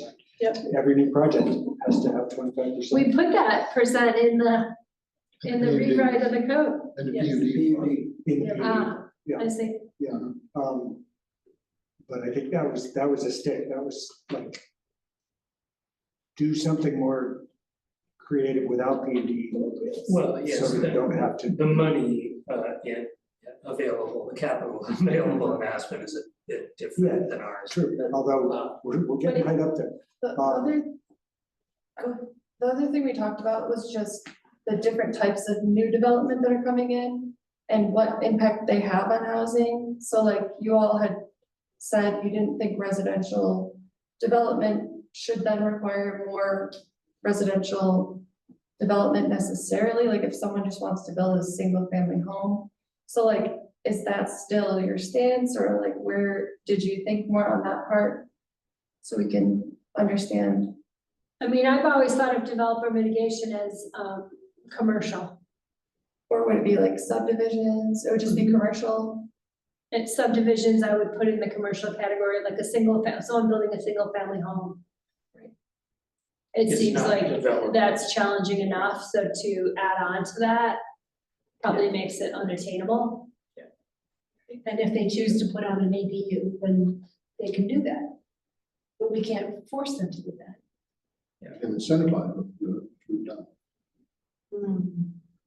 Well, we already are. We already have, by reducing, I think we just find someone's policy they have in place that's working really well, and we adopt that. I guess I'm an optimistic cynic because I've never seen it work unless it's mandated. They want nothing more than to ignore the affordable housing issue. And they'll write a check before they'll voluntarily put it on their property.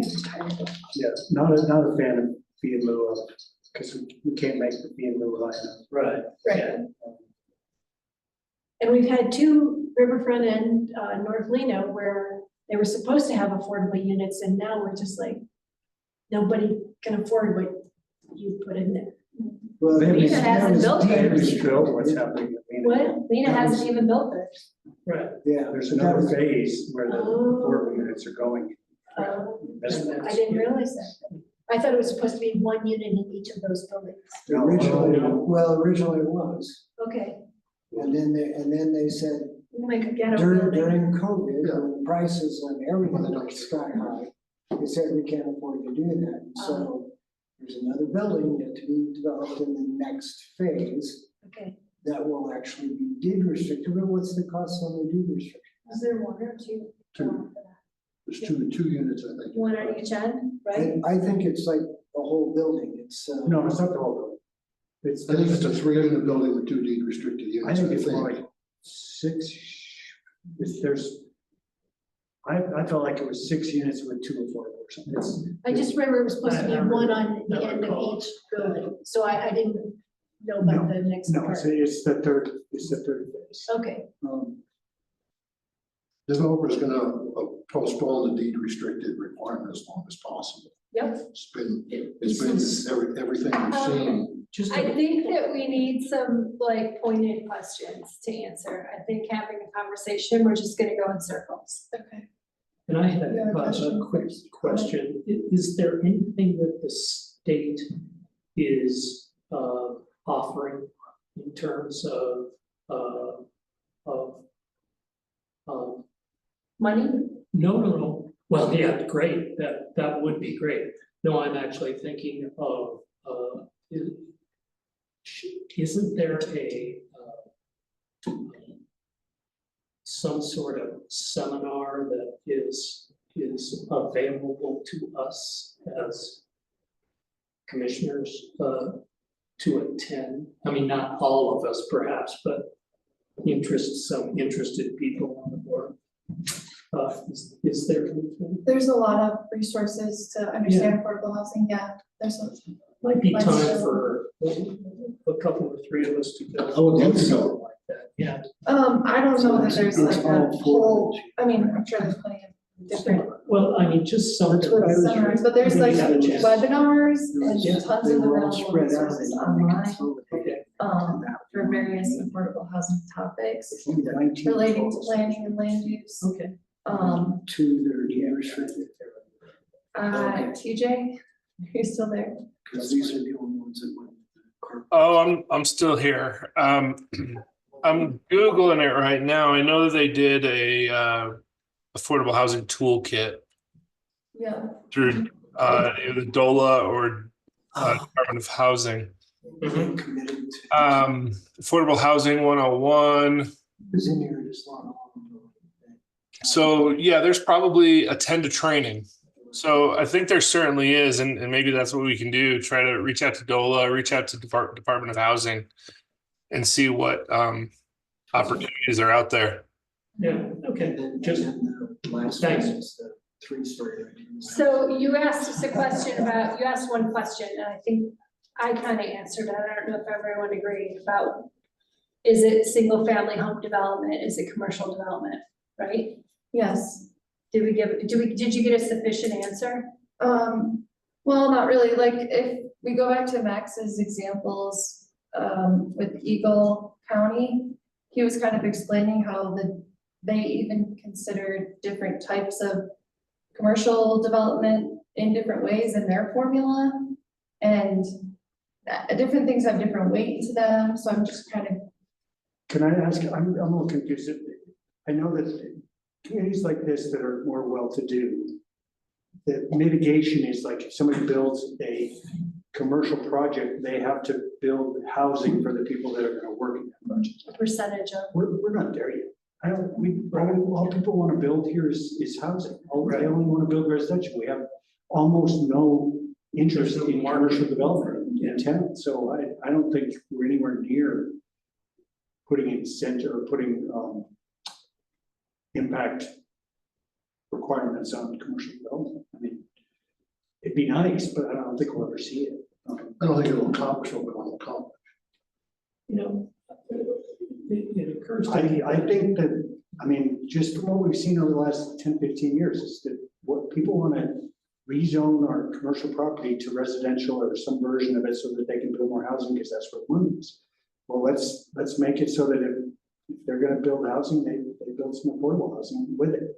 And whether we do that through inclusionary zoning or whether we do it through some carrots or something, I have no idea.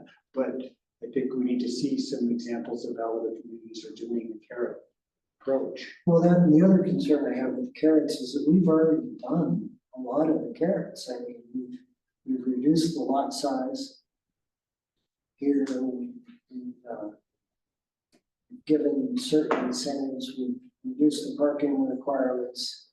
So we've got a lot of carrots out there already. I'm not sure what else we can throw at this point. It's not gonna be something that none of us really want to give up, you know, it's oh yeah, you can build it 50 feet high. We don't want to do that, so, you know, we've already made things more dense. You can build on a smaller lot than you used to be able to. Set it up so you can do ADUs as long as you're 3,000 square feet, you know, there's a lot of carrots already out there. I'm not sure what else we have to give at this point. I have a question on that, something else to give that we haven't talked about, and I don't want to go down a whole nother rabbit hole. But what about like sales tax reimbursement, property tax reimbursement, things of that nature based on performance? Those are typically based for commercial, and that could be based on affordable housing, right? So there's other things out there as well. But has the town ever thought about sales tax or property tax reimbursement as a carrot, if you will? No, Okay. Specific to affordable units or to the entire development? I mean, I'm just talking about in general, right? And probably need to have a conversation with Preston to see the finances and how it all works, because that obviously plays into it. But you know, tap fees, there's a ton of other things as well that are beyond just, you know, height or you know, entitlements, time and money, right? So I mean, Well, and for anything affordable over the last few years, we've paid the tap fees. We've actually set up a fund to have affordable housing money, and that's primarily where it's going, is covering tap and sewer fees. If you're doing affordable developments. We did that for Wetterhorn. I think we're doing that for the duplex. Yep. We haven't done it for things like Riverfront Village or. No, but those aren't affordable. They're not truly affordable, right? Yeah. Yeah, and the tax incentive thing, I mean, I've seen a lot of commentary on that, but it seems to be mostly for commercial development. I haven't seen it for residential. yeah, no, you're right. It would be based on sales tax, or property tax, whatever taxes are for the use. It's usually based though on sales tax generation or employees, something along those lines. On the commercial side. And that's what I'm saying. Well, maybe it's an incentive to bring in the commercial and provide the housing. I think we're gonna wrap this up tonight, Jeff. You're in charge. I'll add a quick note to that too. When I was a planner in the state of Florida, they had homestead exemptions. So if you were there for a long enough time, you got breaks on your taxes as well. That's another tool they had for property. What was that last sentence? It was about homestead exemptions, and this was in the state of Florida. But if you had lived in that home long enough and you could prove it with your taxes, you got breaks on your taxes, and it helped retain people in the communities that they were living in for long term. Okay. And I apologize, we're having a side conversation over here a minute ago about Main Street Commons, and I looked at the plat, and there's like 9 townhomes that are in the final phase, and I believe 2 of those are going to be quote unquote deed restricted. Do they have any, They're smaller units. yeah, do they have any mandates on when? They've given us a timeline, and John and I were discussing that. They've come in and just revised the timelines on this. I think it's within the next year too. That they intend to build that as well as the commercial districts on the golf course. And then the last phase would be the 3 stories just south of where the existing units are. Right. I was under the impression that projects were sale. Could be.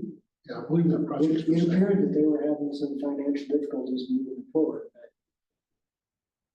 Hard to get them to say that. So what additional do you guys need from us on this, or what additional information do we need?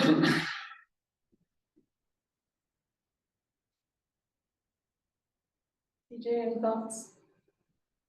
Well, I mean, this has been some good conversation. I think we got a little bit. I do hear, I can't remember who said it.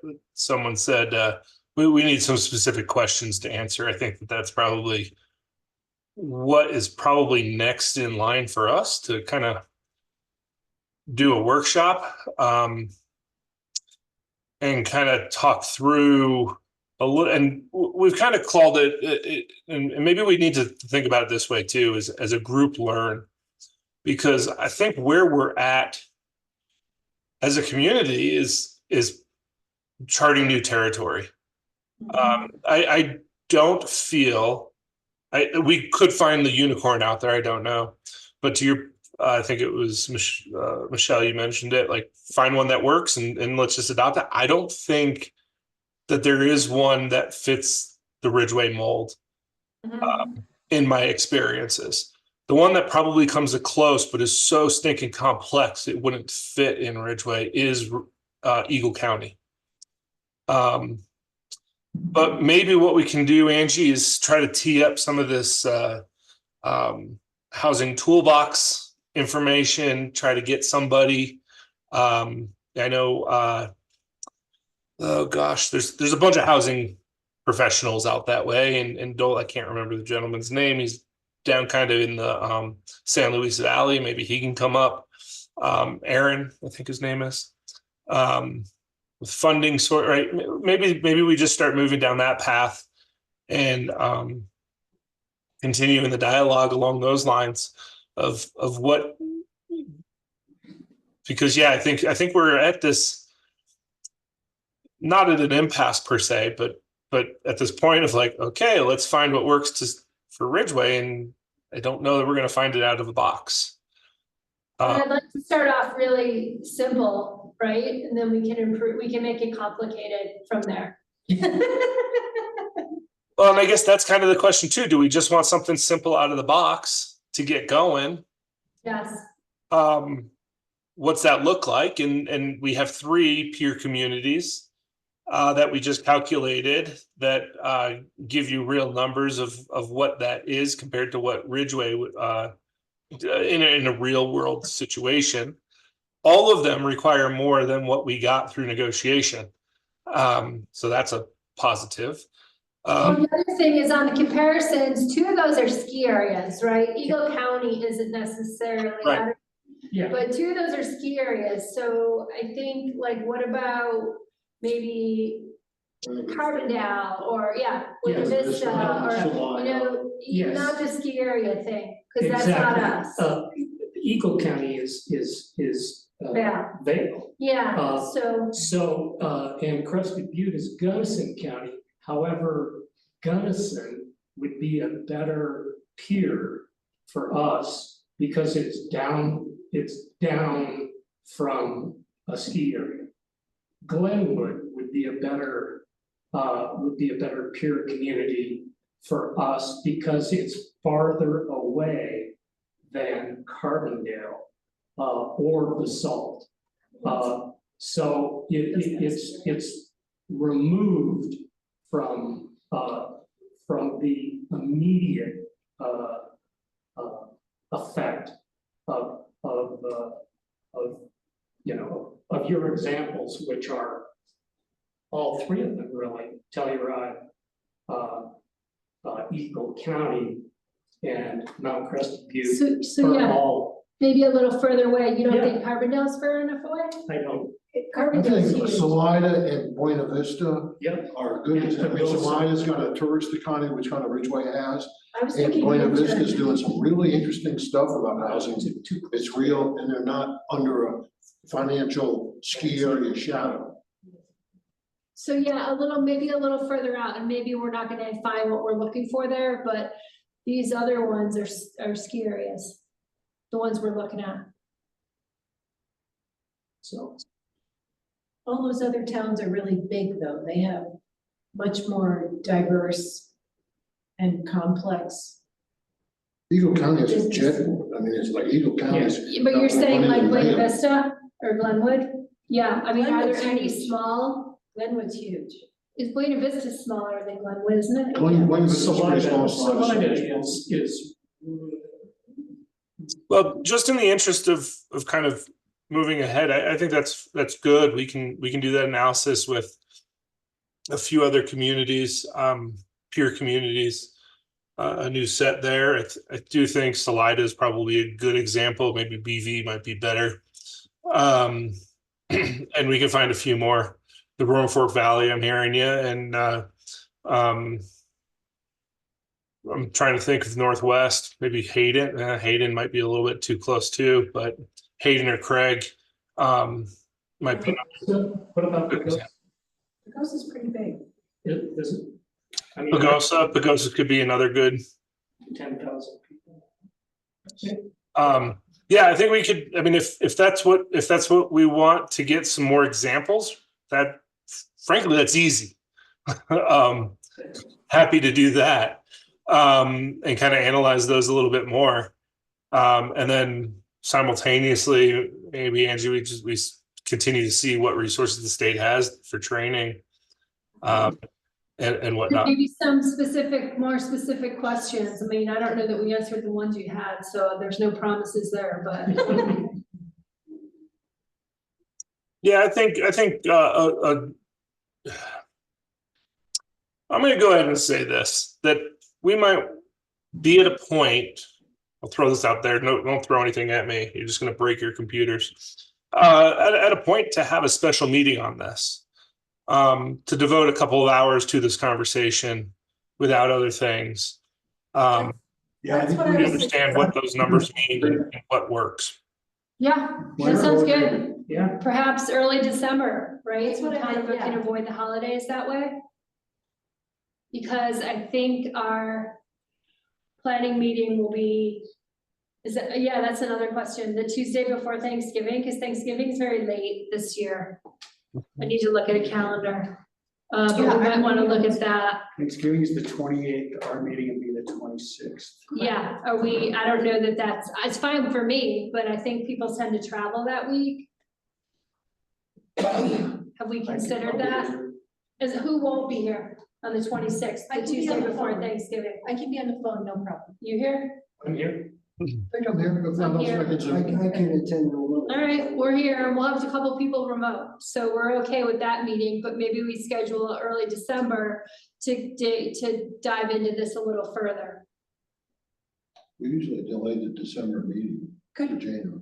Could I request that we have copies of that schematic that you created? That was very helpful.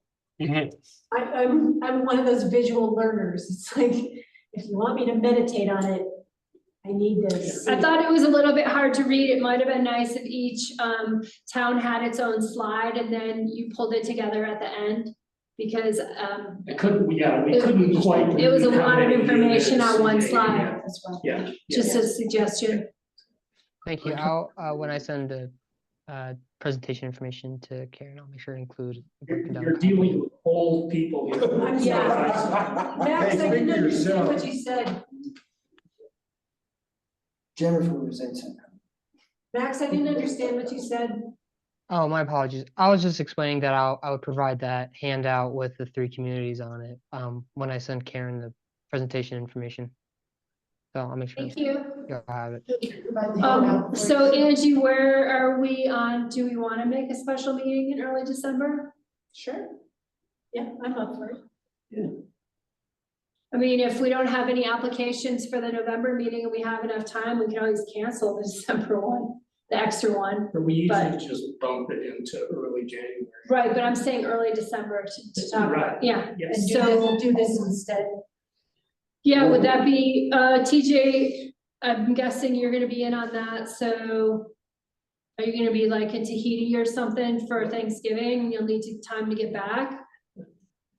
Yeah, we're just world travelers. Yeah. We're never around. If we're doing a Thursday, we're looking at the 7th, or I'm sorry, a Tuesday, we're looking at the 5th or the 12th.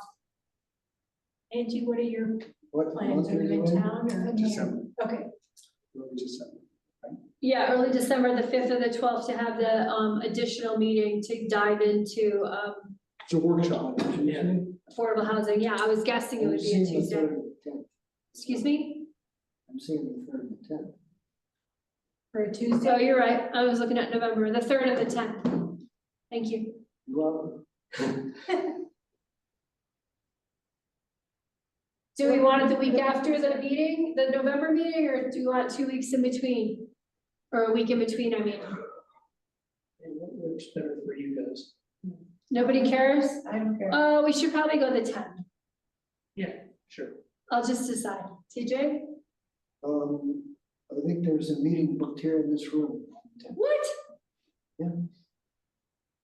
I didn't even Water think of Users that. Association. How about the 3rd? I'm okay with that. I just threw the 10th out to make a decision. I don't really care. He's looking at. 3rd's fine, yes. Yeah. 3rd's open? Okay. I don't have the reservation schedule for this room. I just know that on the 10th. it's Yeah, booked, so- okay, all right. Yeah. Okay. I'm used to Preston being here telling us like yes or no. You can tell us things. He's online. He's not listening. He's just. No. Oh. There, so that we behave. That was a December very 3rd. Halloween kind of voice. Wow. Both threes.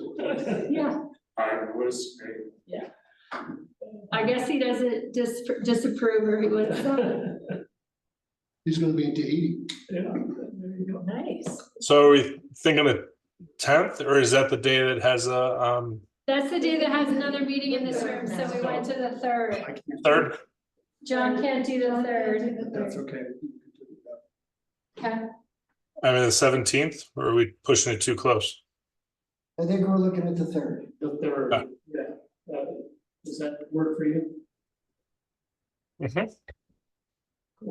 Yep. Send the calendar invite. I might be able to juggle some things. okay, great. We're gonna move on to this other thing that is kind of exciting. No, John, the discussion about the 25 planning projects. What do we got? Let's do all of them. Preston will chime in and be like, no, there's not enough money in the budget to do all of them. Settle Actually, down. at a quick glance on that, I saw some that I think we've already addressed. Ooh. And then, the ones that I had an interest in looking, just we can chat through group 1. I think we need to understand what the concerns with that one were. And group 7 was the one I had the most interest in, group 7 and group 9. So this was from 2 meetings ago, they gave us a list and they grouped it. Supposedly in our priority, so. I didn't really understand all the issues in group 1, so I would like to talk through that. But 7 and 9 were the ones I was interested in. And where are these groups? Go back to your last planning commission. TJ, do you have something you could pull up? Yeah, I don't have it in this bag. It wasn't from this one, it was from the last one. I'm trying to find it real quick. TJ's gonna pull it up. It's item number 6 from the September planning commission meeting. TJ provided us with a list of things to talk about, and that's what we were supposed to review. And we're to come back and tell you what we get in 2025. Look at you being so. Yeah, jeez. Well, I'm glad you're calling us to attention. So this just painted. There it is. Written report, number 6. Hey, I don't mind being called out. It's okay. I was worried it was in this packet and I missed it. I'm like, oh shit. It might have been good to have it.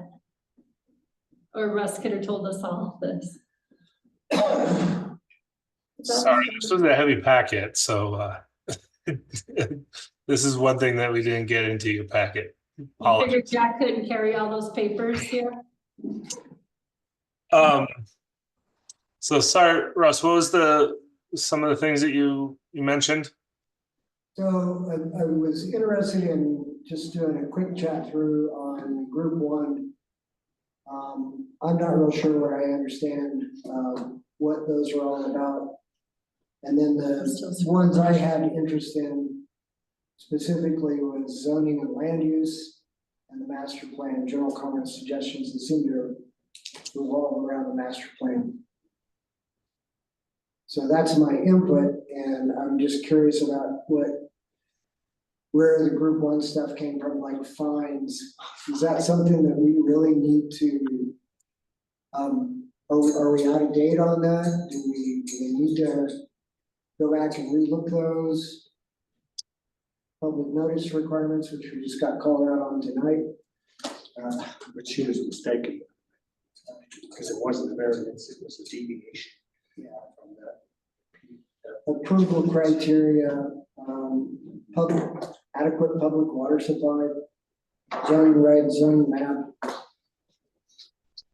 I didn't really know where all the need to look at all those were coming from, so I was trying to get some understanding on that. See if that should be more of a priority. Oh, and you're right, we've done the we've done the ADUs. We have. Yeah, That's And right, parking, I'm remembering. short-term rental. Yeah, we talked about, we had this huge list. We decided to put it in buckets. And we decided that ADUs came first. We did. Only took me 5 minutes, it's okay. That's okay. Okay, we got it. Whoa.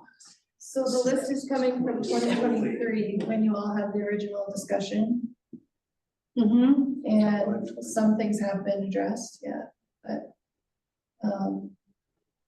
we're just giving it to you to figure out what's next. Well, we did the ordinance first, I think. So yeah, maybe we like color code or do something with remove the ones we've accomplished, but like just code them so that we're looking at the other stuff. Instead of looking through those every time and being like, did we do that?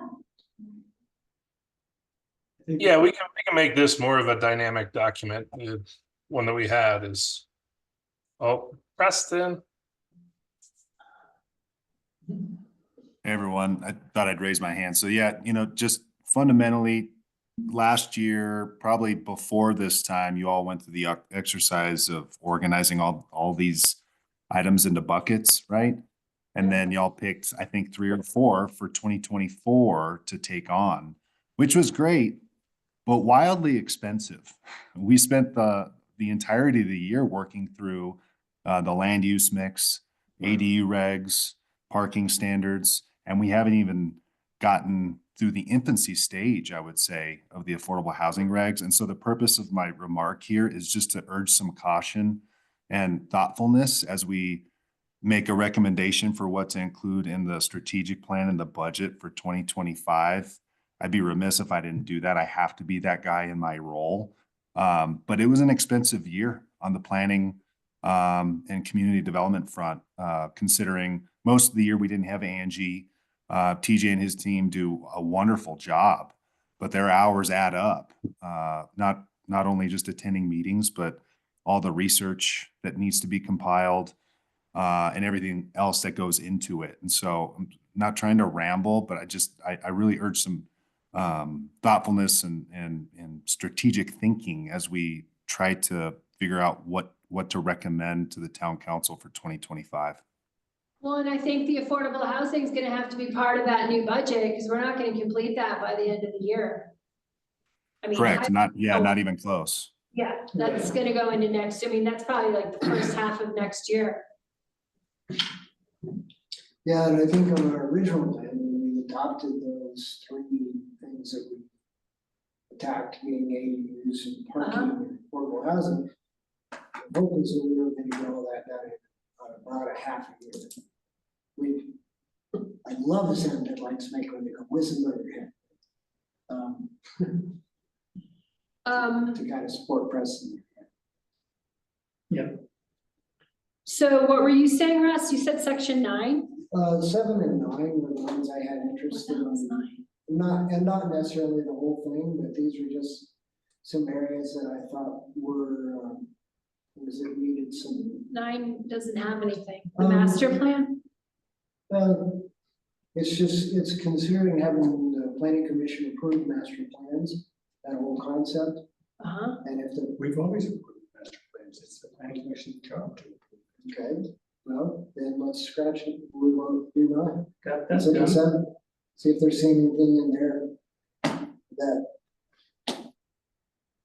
brings out. Or something else. Those were just my comments. I mean, the additional comment there is that CPS recommends that maybe we evaluate Ridgway master plan annually to ensure vision goals, action strategies are still aligned. I think annually might be a little aggressive, maybe biannually. Okay. Twice a year? No, Every other year. biannually. I think it can be interpreted either way. Semi-annual. One is by and the other is semi.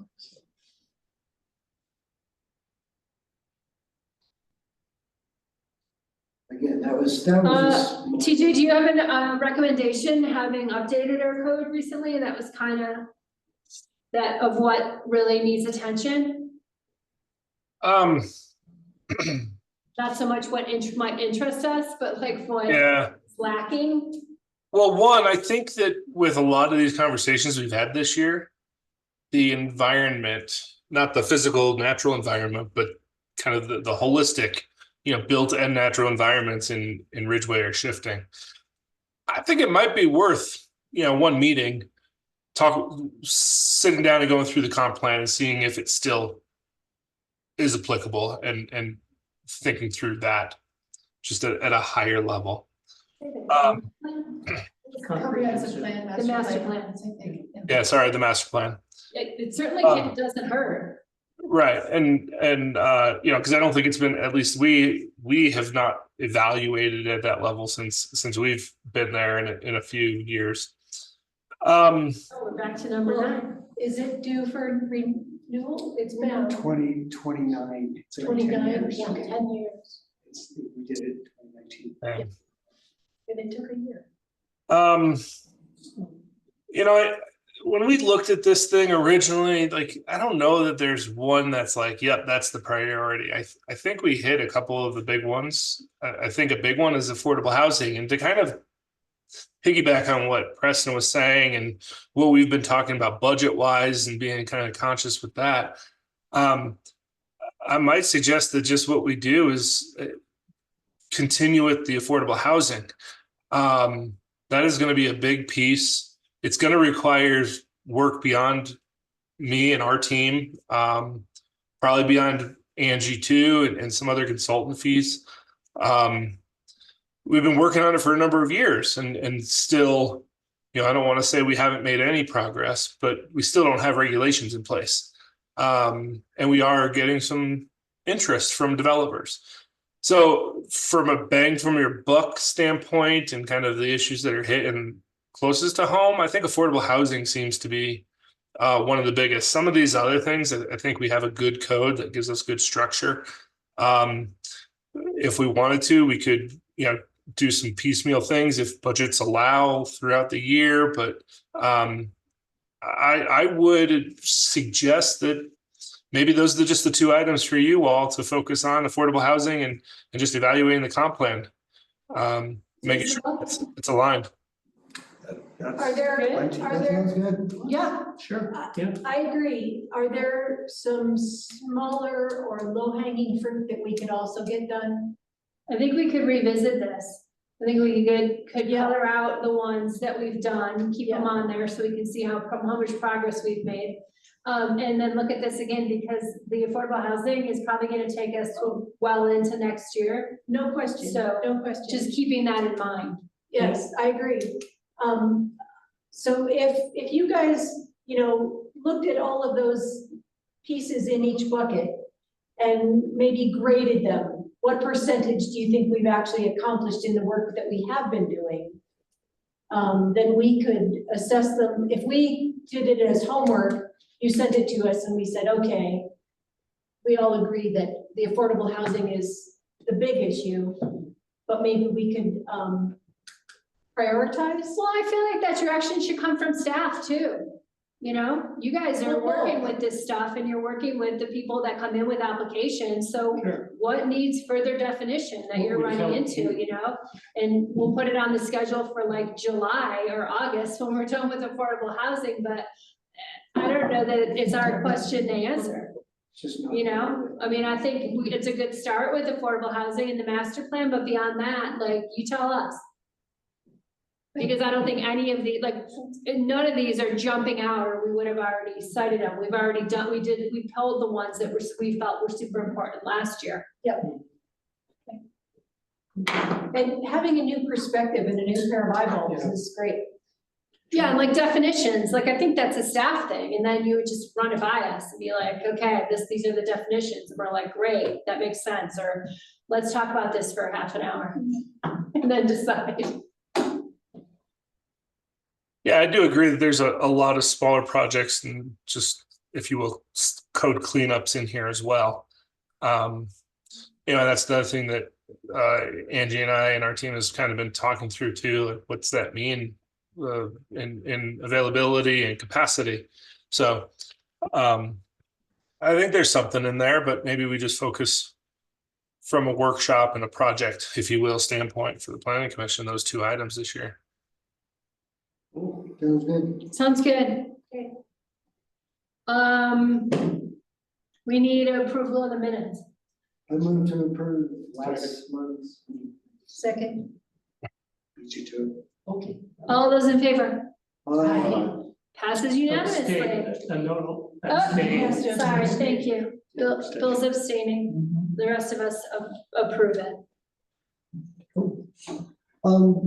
Seems like there's one other thing that we might want to talk about real quick. We had, at council, we had, yeah. Go ahead. Discussion about the gap between planning commission meetings and town council meetings and the delay that that causes for people trying to move things forward. Yeah, okay. And so I was curious if there's any, if that's something that we feel we need to address, and are we okay with the idea of potentially moving this where it's closer to the council meeting and there's enough time so that things that we approve can get in front of council quicker. So you're saying we maybe move to the third Thursday instead of the Yeah. last Thursday, and that would give some time? Or something. Tuesday. Tuesday, thank you. I'm stuck on Thursday. You're stuck on Thursdays. Yeah. Yeah, I heard that. I was at that meeting. And I thought their complaint and frustration was valid. Yeah. Yeah, Jim mentioned it, when he was doing his, you know? He was the one who brought it to council, so. Mm. I would say let's direct staff to take a look at that and see. See what makes sense. What would work Yeah. for staff to move that things if we, what is it, if we recommend something for approval, what would it take to get it in front of the next council meeting? How much time? Would an extra Yeah, week? how to expedite that. But an extra week, instead of is that what you, yeah, if we taking met a the whole week month. after town council.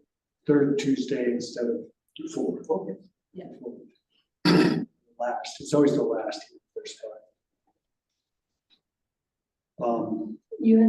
Is that all you had, Russ, on that? Yeah, that was it. Okay. My thing is, with, our friend, Mr. Petrocelli here being reappointed to another term, it was brought up at council that, it probably would be a good idea to, in order to allow other people to express interest in, serving on the planning commission, that when a term comes up, that, of course, the sitting planning commissioner be allowed to put their name back in the hat, but then we open it up to other people to put their name in the hat too. And also the idea that it's 6-year terms might be a bit much, a bit long, and so that maybe, I mean, even in discussing with Jack, he thought it was a 2-year term, but it's a 6-year term. So council and staff, staff is going to look at redoing the planning commission bylaws so that every time somebody's term comes up, it's opened up to anyone who wants to apply. And would council be appointing them, or are you still gonna appoint them? The charter still says that unless we amend the charter, I'm always the one who gets. Because you can clearly see how much interest there is. Well, but there have been, Yeah. you know, I think if we made public notice that the seat was coming open or coming up for renewal, people might put their name. Now that we're growing and the more and more people are coming here, I think there might be more interest. I don't see any downside, and it seems like the only way to create an opening for someone to get on the planning commission if they want to, rather than waiting for somebody to resign. So are you looking at 2-year terms or 4-year terms? I guess what I'd say is what is you guys' opinion, what's your guys' thought? I think it's important to have some continuity. I think if this turned over every 2 years, it'd be difficult. You know, we're often looking to you to say, well, why did that get decided? What's the history on that? Because it's not really recorded anywhere. 4 would be fine with me. Still, Yeah, I think 4. 6 does seem a little long. And having a kind of an open seat at the end of 4 years. So when your Sounds seat's open, then you'd have a choice to reapply if you want to. And you'd write a letter just like any other applicant. Yep. But the thing that would be in your favor is that you've Well, got mayor at the time. experience, you've been at the meetings for years, whereas the new person apparently does not attend meetings because we don't have anyone that consistently comes to our meetings. My guess is that as we make this change, it'll be in the paper and, people who are interested, hopefully would start coming. I'm always amazed how even at town council, people who are interested in running for council the first time don't actually typically come to a couple of council meetings before they. Well, I believe that even happens at the county and commissioner level. Yeah. You'd think people would come to a couple meetings to see what it's all about, and show their interest, but that's democracy for you. Exactly. You can watch the recordings online. True that. Plus, you don't have to be educated to hold office. Okay, let's not go there. Are we still recording? Anyway, I just wanted to let you know that I'll be on time. If anybody has any other feedback or thoughts, please share them Remarks? on this. I'm fine with 4 or 6. I Yeah. think 2 is not. Yeah, I think Tyrod has a pretty, I'd be interested, I don't remember exactly, I was the secretary to Harka P and Z for about a year. And they had an interesting process and I'd have to look into it, but, I believe the council chose, like you submitted your, letter of interest to the town council and they chose, and I'm not saying that that's the route we should go, but I believe that even, incumbents would have to reapply, but. That's pretty typical, I think. And as far as why the mayor in our charter has the power to appoint plan commissioners, I don't remember. Ever since I've been mayor, I've made sure that if I choose somebody, I bring it to council and let them know what I've chosen and explain my thinking. Well, the thing to look at with that, John, is that I think you're totally reasonable in your appointments and transparent, but that's making the assumption that a mayor after you would do the same. And so given the fact that you've been the mayor as long as you have, and maybe you won't be the mayor forever, maybe this is an opportunity to look at that as well, right? Because if we were to have a different mayor in place and they just decided that they wanted their friends to be, you know, they could be somewhat. They could pack. Yeah, I don't know, I mean, there'd be public outcry, but still, it might be something to look at.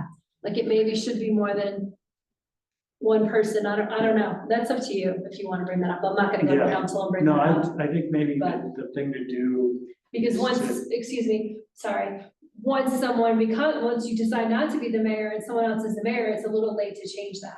So being as we have a good situation, it may be a time to look at that. Yeah, I was just gonna suggest that staff, explain the process of amending the charter, so the council could take that into consideration.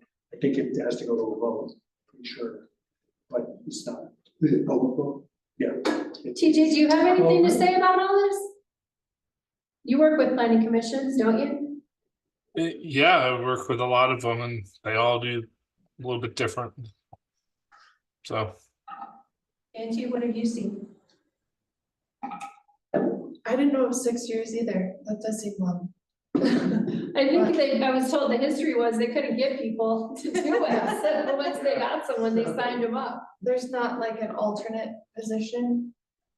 Maybe There's that would be a not good way to currently. introduce somebody to the commission without Again, I think we haven't had an alternate just because nobody Not was of interested. Well, yeah, and in general, I think we seem to all be open to that, John. Oh, Thanks. sure. Great. Okay, thanks. We done? Do you have I have one more question on that. Do you have like criteria that you make your decisions based on? Like I would assume that experience might be one, right? Do you have like a list of criteria? No, I basically look at the letters that are submitted and compare background and reasons that they're putting their name in the hat and make a choice based on that. But no, I don't have any sort of criteria listable. So the other thought you were saying was have the commission pick? No, the council. No. It Council. wouldn't be us. Town council would be the Yeah. appropriate body. If it wasn't- That's what I said. We work for town council, Then it would be What's council that? that would We do work the for council. Yeah. Yeah, why wouldn't it be us? because we work for town council. We don't have that authority. Oh, but I see the mayor. Yeah, it should be elected officials that. Yeah, You're okay, right. choose that. thank you. I That just makes needed sense. an explanation. Does anyone have anything else? Good meeting. Yeah. Got a lot done. Thanks, TJ. Thanks, Yeah. Max. It's not even 8:30. Thanks, Angela. Yeah, thanks, Angie. Angie. Thanks, Thanks, Preston. everyone. Pleasure. Thank you. He's still keeping an eye on us like a voice from the past. Good night, everybody. We are adjourned. Good night, Mary Beth. Oh, Lord. Good stuff. Thank you.